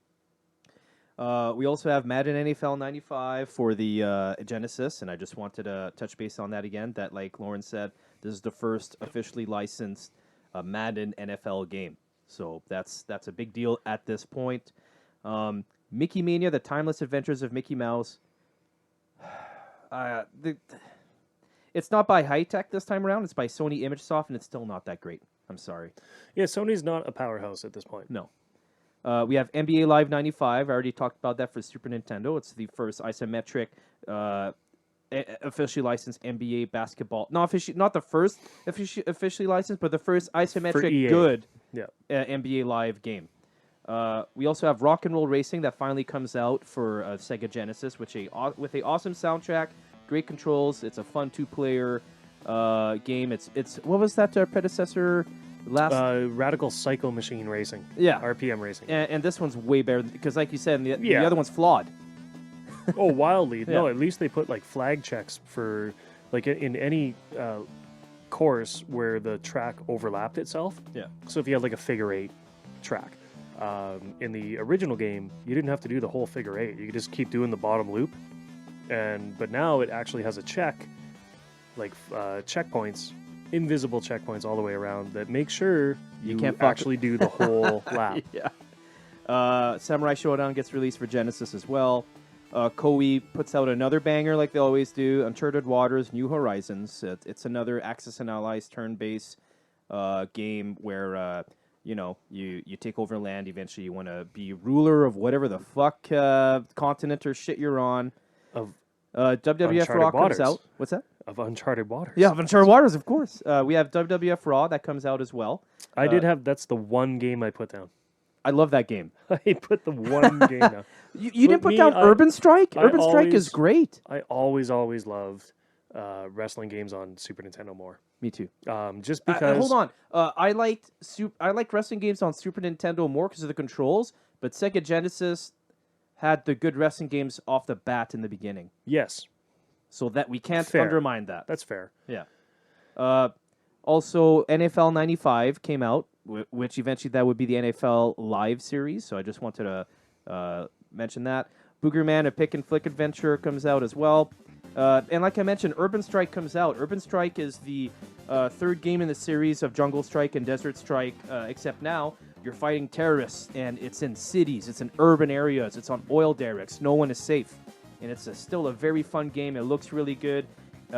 EA always does a really good game with the Strike series. It's really good. That's all I have for the November months for both. Now we're on the last month. Oh, You're missing a big, what did big, I miss? big one in November. What? Sega 32X comes out this month. Oh shit! That is a big deal. So let's break it down really quick. $159.99 US. That's so much money for 40 32 games in total. 40 games in total. That come is out for not it. worth it per. Not a huge library. Now factor in those initial like 9 months for Genesis. Way back in '89, they had about 40 games come out. How many hits were there? Dude, Like for eight, the first year, there 8 was, or 9 or something like that. You're talking about for the whole year? Yeah, For the whole year, Sega Genesis had 17 hits but way out more of than 40. 156 Okay, games. so out of 40 games, Yeah. let's say maybe 4 hits, right? Okay, so Yeah. what do we got here? There were 6 games at launch. Okay. They were $10 more than Genesis or Super Nintendo because they were 32X. And I forget. So they were $70 US at launch games. Okay. So now, if you bought a 32X and one game, you were at $200. 230 US. Oh my god, that's Okay. so much money. Virtua Racing was one of the launch games. It absolutely looked better. Yeah. Like, way better. And you could see, okay, like, there's something here. Then you had Doom, The better version of the two. except only half the levels. Oh. They rushed to get it out no. so quickly that they realized there's no way they're going to finish the game. So they said, okay, screw what a it. blunder. Make it look pretty, but only give them half the levels. Half the levels of the Super Nintendo game. Okay, for $70 US, for $10 more. Well, not even at that point. The Super Nintendo game would have been on sale. Yeah, So it would have been. then you had And it would have been red. Cosmic Carnage was a game. It was a launch game. It was so laughably bad that the magazines mocked them. Like Game Pro, where they had the 5, like the red Yep. super happy face, or like the purple fucking disappointed Yeah, face. When you disappointed never look. saw the purple. Right across the board purple. Oh, shit. That's how bad this game was.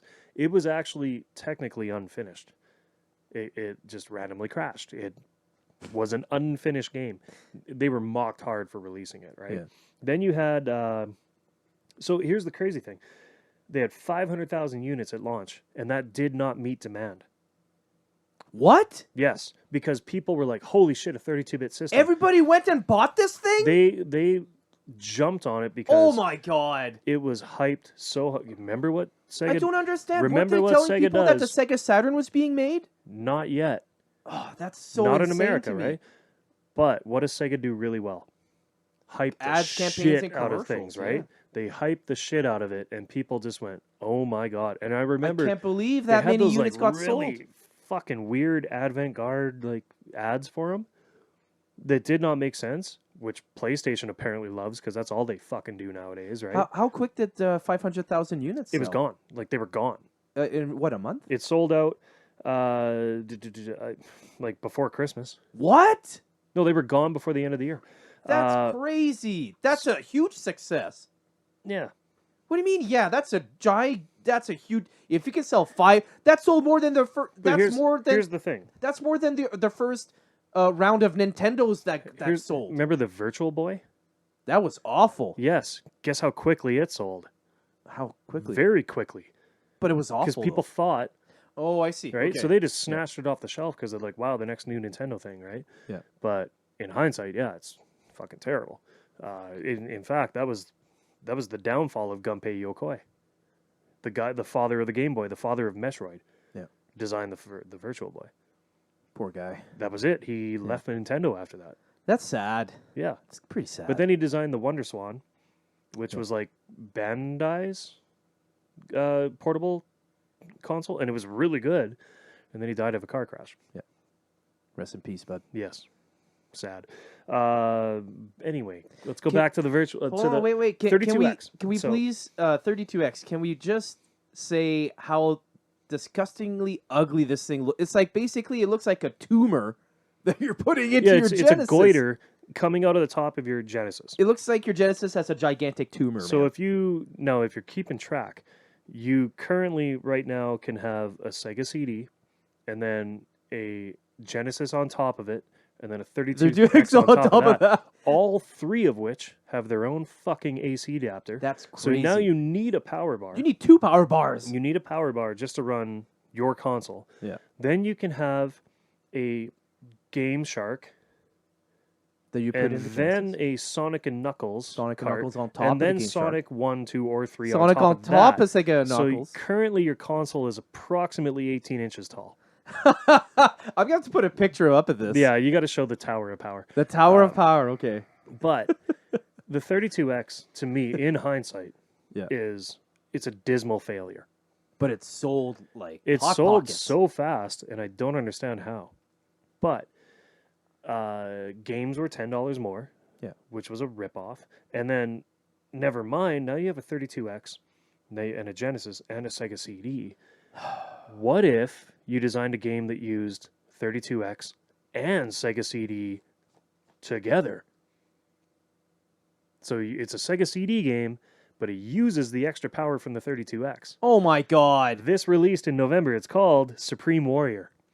So I believe there's like Hold on. So, hold on. So what you're telling me is you have to buy 2 copies of the same fucking game? Let's tally this up, shall we? Hold on. So You have to own a Sega Genesis, which I Okay. think currently at this point is selling for 130 $129. bucks? Yeah, $130. You need a 32X, which is selling for $159. So we're at $270. You're at $290. I think. $290. Okay. And then you need a Sega CD, which I think is still selling at $199. So that's It's like almost $500. we're talking fucking Neo Geo prices. That's $500 $500 basically for a gaming console, and that's not even including the purchase price of the games. So yet. you have to pay $500 to play one of 5 games ever that uses, so it goes in the CD, but it needs the power of the 32X to run it. Hold on a minute. So So it's called a Sega CD 32X game. so And I think it's purple. Like the What? So the blue hold on. band So on the does this thing come with 2 games in the box or no, one? one game. And it's called a It's a Sega CD. CD 32X. It's a CD game, but it needs the 32X plugged in to get the extra power to run the game. So it they needs the need extra a RAM. copy of 32X game and a copy of the Sega CD No. 32. You just okay. need the 32X console plugged into the Genesis, which is plugged into your CD to run the CD. Yeah. That's insane. So we're at $490 or $480 to run a $70 game. And this game releases in November. It's called Supreme Warrior. Now, I've never seen this game in my life, but I've watched footage of it. It is a real footage, like, not like Mad Dog McCree. Remember that game? No. Where it's like a laser active game and you shoot, but it's Oh, real I know people. exactly what you're. What's that fucking TV series? What was that futuristic TV series? Captain Plower and the Soldiers of the Future.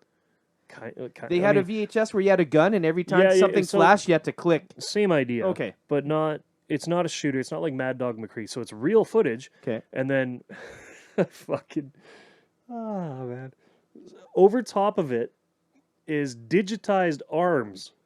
Okay? No. And it's a fighting game. No. It fucking looks. It looks like this. What the fuck were they That's it. smoking? So fuck, man. So you had to spend $490 in console to play a $70 game. Yeah. Fucking terrible. How do you know how many Sega CD 32X games were ever released? I think 5. That's five, it? 5 or 6. What a waste of money! It's like the Super Graphics with TurboGrafx. Yeah. They made a whole new console called the Super Graphics. I think it plugged into a PC engine. I think they only released like 11 games for it. So basically, Ever. somebody just spent all their 2 years allowance on this shit. I mean, not too many people did. Like, Fuck. not too many people bought all of it. That's Right? brutal, man. That's So- almost like borderline fucking injustice. That's Absolutely. injustice. Then like we were saying before, we're getting savvier, right? We're starting to read magazines that have import sections. We all fucking know the Saturn's coming, right? So then why would they release this? not It's only such a that- terrible fucking business decision. I think at this point we all know that something called the Neptune That's right. is Sega coming. Neptune. So before- the Sega Neptune is going to be a Genesis and a Sega CD built into one console. and they just kiboshed it. out of nowhere, they're like, yeah, fuck They're it. like, cause, no. Because the Saturn's coming. So Yeah. instead of the Neptune, the 32X came out. Sold a It was lot. trash. It was Sold a lot, but it was garbage. like Doom was terrible. It was half the levels. Other games were completely unplayable, like Cosmic Carnage. There are certain games that are laughable, but there were 1 or 2 gems like Virtual Racing. Okay. Virtual Racing on the 32X is by far better. But you're going to spend I also did want to mention $230 to play it? the WWF Raw games on 32X. I looked at some pictures and Yeah. they looked spruced up. Looks better and Yeah. well, I mean, it might sound identical. Just probably video 'cause footage. they're not in it. much enhanced in the sound category. But yeah, it's That's a shame. like literally by May, 32X is dead. May 95. It Did doesn't you even make it wanna a year. do Genesis December, or did you want to do Super Nintendo December? I mean, Genesis only have one game I really want to talk about. sure. Let's do Genesis. So Genesis, made by Bullfrog Productions, Syndicate. It is a awesome cyberpunk, like I mentioned, like RoboTrek. It's a isometric, top-down. Yep. I think Super Nintendo even released Syndicate too, right? I think so. Yeah, but it was to like me, a- this is a great example of how advanced PC was at the time. Yeah. Because as good as this game can be on console, it is excellent on PC at this Yes. time. It's like a RoboTrek game. It's also like what was that other game? Fuck, we talked about it already. Shadowrun. Okay. It's like that same style. Shadowrun, Or like, yeah. Syndicate, Fallout. They all Blackthorn. have that same cool cyberpunk futuristic shit. It's Yeah. awesome. That's the only thing I want to talk for Genesis. Do you have anything for Genesis? Bill Walsh, college football. So it's not officially NCAA, but it's a great indication of how college crazy the states are, because this game actually matched Every single fucking team in NFL, it. like Madden 95. Yeah. It matched it in sales. So Wow. Americans love their college football, right? America. There's a reason. I already said this in the last episode. There's a reason that when you go to the States, the football stadiums for college teams are far bigger than the NFL stadiums. There's because towns there's that more go people from that go. 10,000 population to 120,000 population in one day. Yeah. Right? It's wild. Yeah. It's wild. I had Kawasaki Superbike Challenge. Okay. It's a very good race. Kind of like MotoGP, Yeah, but better. but better. Yeah. Okay. Because MotoGP was the It bike was, game. but I feel like this one just feels a little bit more. Well, I want to maybe say arcadey, which makes it more fun. Right? Okay. And then Sega CD had NBA Jam, and this is the best version. That'd be of the it best one, by yeah. far. Until Like, the it's one for clean, N64 it's came out. smoother. Yeah. Yeah. Sorry, the one for N64 is called NBA Hang Time, but same shit. Was it Hang Time or Showdown? It was Hang Time. Okay. Yeah. That's NBA the one I Showdown was was a trying to different think, game. like the other name. Yeah. Yeah. Yeah. Super Nintendo. Okay. Good games get released this month, like The Adventures of Batman and Robin by Konami. This is a great single player platformer. very good. The music is good. The boss fights are very can I say intuitive? Yeah, like you have to use they're your fucking organic. brain to. They're a little more organic. Yeah, like it's not just you go up to him and you hit him with everything you got. Sometimes you have to kind of figure out how to beat the boss, which is I like that. When games make you feel like you're smart Yeah. for beating it or figuring it out, that's a good thing. You want your audience to feel that. Well, it feels rewarding. Yeah. Yeah. I also have NFL quarterback. So this is the first NFL quarterback game to come out. I just wanted to mention that because it's by Iguana Entertainment and LJN. And eventually this NFL quarterback would be defunct. It went from NFL Quarterback Club to NFL... I think it stopped in 98. I'm not Yeah. too sure. I'd have to look, but Okay. it started off strong. I just wanted to mention that. We have Super Mario All-Stars and Super Mario World. I mean, Who wouldn't want to what get other that? game do you need? Yeah. Like, And that's a it's- fucking great game. This game is hard to find now. Really? It's people. I mean, is either it hard A, to find or is it expensive? It's expensive, and people are holding on to them. They're not Yeah. trading them in. Because it's great. It's the only one you need. Yeah, because this It's- has to lost levels. It's and 5 everything, right? games in one. So Yeah, it's Mario 1, Lost 2, Level, 3. Mario USA, Mario 3, and Mario World. Yeah. It's the only one you need. Yeah, Uh-huh. the definitive title. I have... Tiny Toon Adventures Wacky Sports Challenge. My friend Jason and I played this not too long ago. It's actually a lot of fucking fun. You can hang glide, you can shot put or hammer throw. It's a great, like, Tiny Toons, like it says, it's Wacky Toon Sports. Yeah. Genesis had the Acme All-Stars, where you could do basketball and soccer and foot race, and Super Nintendo did one where you could do, like, more Olympic events, like weightlifting and hammer throw, shot put, pole vaulting, all that Yep. kind of shit. And it's actually a lot of fun. It is. I mean, It's another good Konami game. it's... Yeah, like, Konami did not fuck up games, and their Warner Brother games were really, really good. Yes, they were. Yep. We mentioned that last episode, that they had a good relationship with Warner Brothers for years. Yep. And most of those, like, really good versions came... They out went on to do Kingdom Hearts and shit. Oh, wait, sorry, that's Disney. Yes. And that would be Square and Enix, I believe. Yes. Yeah. Square Enix... Sorry, I'm getting my P's and Q's mixed up here. Yeah. Because and it's funny how that But went there were because... some devs that came on to Squaresoft. Yeah.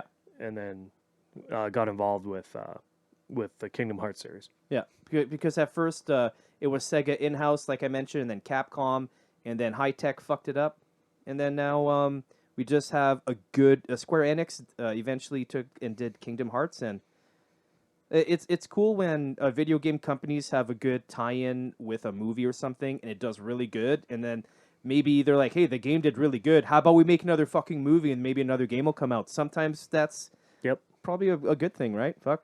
I know that there's a lot of movies that get made into games, but sometimes games get made into movies too. That happens. From Well, time it's to time. coming out right away for us. What's that? Uncharted. Song? What's that? Uncharted. Oh, really? That's right. Tom Holland yeah. is going to be Nathan That's Drake. right. I don't know how good it's gonna do Yeah, though. I don't know, but I saw the preview when I went and saw No Way Home. Yeah. And which is weird that I'm watching a preview with Tom Holland And you're about to watch a Tom movie with Holland. him. Yeah. But I mean, I'll like the movie, but personally, I think it should have been Nathan Fillion. Should have been Nathan Drake. Like, come on. Yeah. Fuck. Like Or- he is or, made to be him. What's his name? man. Chris Pratt. No, fuck. No. him. No. some Mario, scruffy-looking fuck guy. him. No, like Nathan Fillion from Firefly. Yeah. That is Nathan Drake, Okay, I could see that. right? Like, Yeah. What the hell happened there? Uniracers. Great game, great soundtrack. Underrated. It's made in-house by Nintendo, and it's a very underrated game. It seems like maybe they got you blast are, processing put into this one. You're a what do you want to call it? Like You're a abamorphic unicycle? That's exactly the word I was looking for. You are a unicycle with no rider, and Yeah. you race around and do like crazy tricks and shit to like boost your speed. And it's just stupid fun. It's a stupid fun game. Wario's Woods. Wario's Woods, made in-house by Nintendo. And the reason I want to mention this is actually the final NES game. It is. It's also released on the NES in December '94. Wow. 9 years after the release.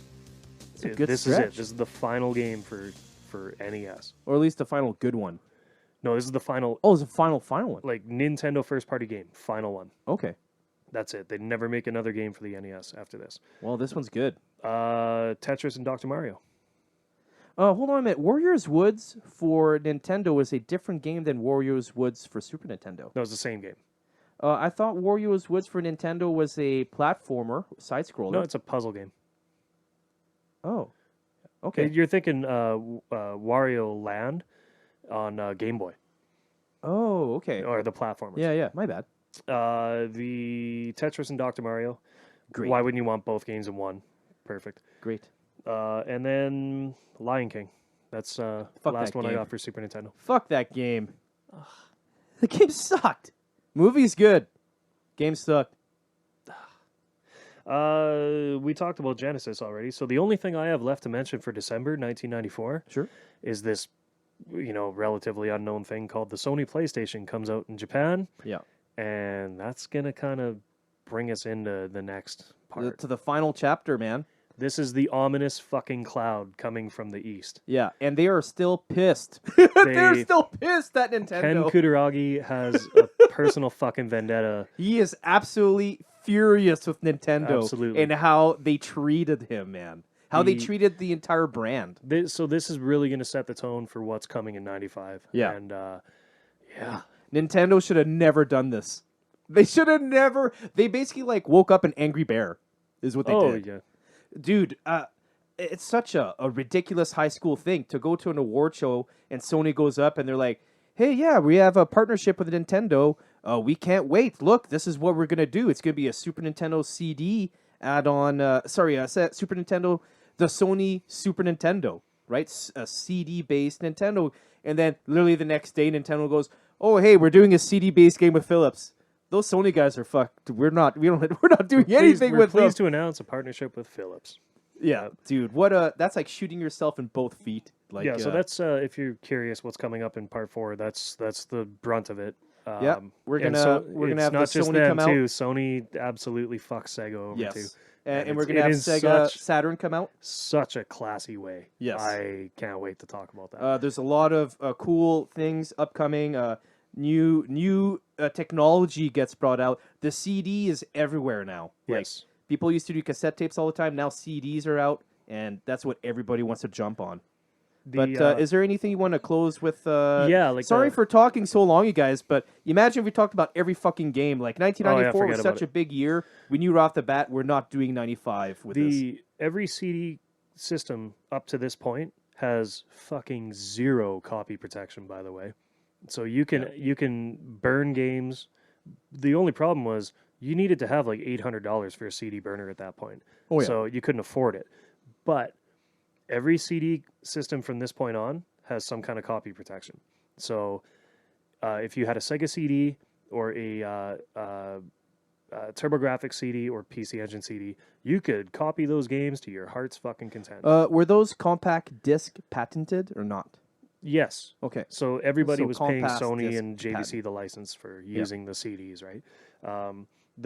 When they were talking about building the Nintendo PlayStation, it was actually going to use Super CD, which didn't exist. But Yeah. that was Sony's developed. They Oh, were I developing see. that standard. Okay.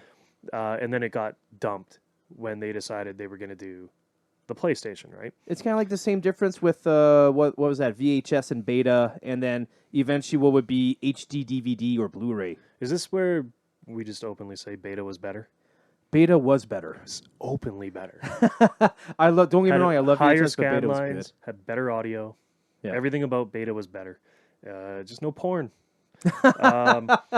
So quick 94 in review. Super Nintendo had 69 more games. Nice. Oh, that's a rounded up number. Nice. No, it's 69.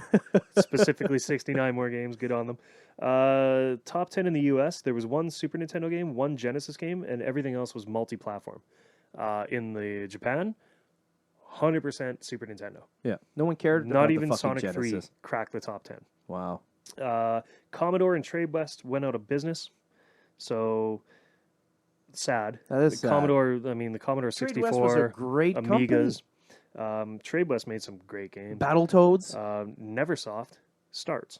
Oh, so Tony Hawk's Pro Skater. I was gonna say sister company to Activision. They ended up being a sub dev. Like Sub-dev, Activision Yeah. had them develop the game for them. They published it. Yeah. But yeah, Neversoft's big break was Tony Hawk's Pro Skater.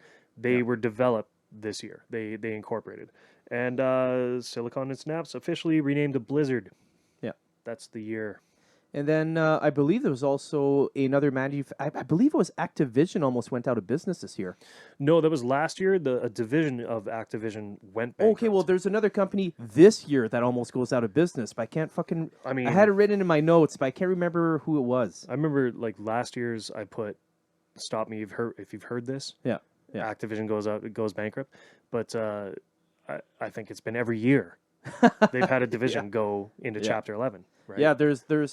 I'll have to put it in the notes for the next time round. And I but- mean, like the history of Activision, for anyone that doesn't know, they are the first ever third-party company. Yeah. They were way back in the Atari days. They developed games for Atari in the same way that EA did. They just strong-armed Atari and said, "We're not paying you licensing rights." and not just them, but Intellivision, ColecoVision, And everything. they were former Atari employees too. Yeah. That started up Activision. So, and then crazy, you fast forward to them being some of the biggest scumbags on the fucking planet nowadays. Yeah, absolute Activision and scum. Blizzard, and their absolutely shitty treatment of female employees. Apparently, Yeah. It's wildly in the news right now. So Yeah, fucking heard- good on Activision for going bankrupt. Screw you. fucking sickos. Yep. Curtis, is there anything you'd like to add? No, I'm glad that we're finally done this. This is the most boring podcast I've ever heard in my life. But that's only because I'm disinterested in how someone else really enjoys this, because you guys have went into really great detail, and also I can sense that you have a massive amount of passion, which is going to inspire the passion of others that are passionate about this project. So, Well, we found one game for you today. and then there's a couple cool games on here that I got to play, fiddled around with, then that I remembered that I'd rather be doing other things. But again, thank you for Lauren for coming down and sharing your wisdom on this. And your Always, brother. experience. And you guys are that's really excellent at explaining these things, and I've learned a lot. But again, it's not really my niche. I think part 4 is where you find the big downfall of a lot of things, downfall of Sega, essentially. Yeah. The beginning of the humbling of Nintendo. Yep, And absolutely. the massive meteoric rise of PlayStation. It's I'll all put coming up in the next episode. I'll put up a chart here, but you can see that even like the year previous, because I mentioned this once already, but excuse me. Sega Genesis, not just Sega Genesis, sorry, the entire company Sega was slowly coming to a decline. Even if they were doing really good at selling, Sega at this point has amusement parks. They have fucking. They're trying to branch out into other technological companies in both the United States and Japan. They're taking on Namco in the arcades, because Namco in Japan was a huge deal for Juggernaut. arcades, and Sega at this point is losing money trying to produce better arcade boards, removing all their arcades and updating them. So the money pincher is really starting to fucking come down. And they're wasting money on things like Time Traveler. Absolutely. I think it's Time Traveler or Time Warrior or something like that. Let's look it up and we'll throw it on the screen. It's a holographic arcade game. Yeah. And fuck did they throw a lot of money at that. Because the Millions. technology was a stupid amount of money. Yeah. Each unit was like 15 grand. Yeah. So They were. I'll put up the chart, but you can see how Sega's starting to decline, and that's why, like, oh, we'll do the Sega Neptune. We don't have fucking money for that. Fuck the Sega Neptune. Let's do the Sega Saturn. They released a Saturn, and not even a couple years later, like, hey, we're doing the Dreamcast. And because this is gonna be later, I want to say this later, but the Dreamcast failed because they didn't have enough fucking money. They had nothing at that point. And they were expecting it to it's just a shame too. blow it out of the gate, get a bunch of cash, and go on to the next console. But because the Dreamcast couldn't make that much money, that was the end for Sega. It's a shame. They banked It was everything on such that, and a good console. it didn't succeed. Such a good as console. powerful and amazing as it was. Like, I would almost say almost more powerful than a fucking Xbox. It's not true, but No. but anyway, thank you for joining us for episode 3 of the Console Wars, and stay tuned for the upcoming episode where everything shit hits the fan for the next episode. Yep. Conclusion. Yeah, conclusion. Conclusion. Take care.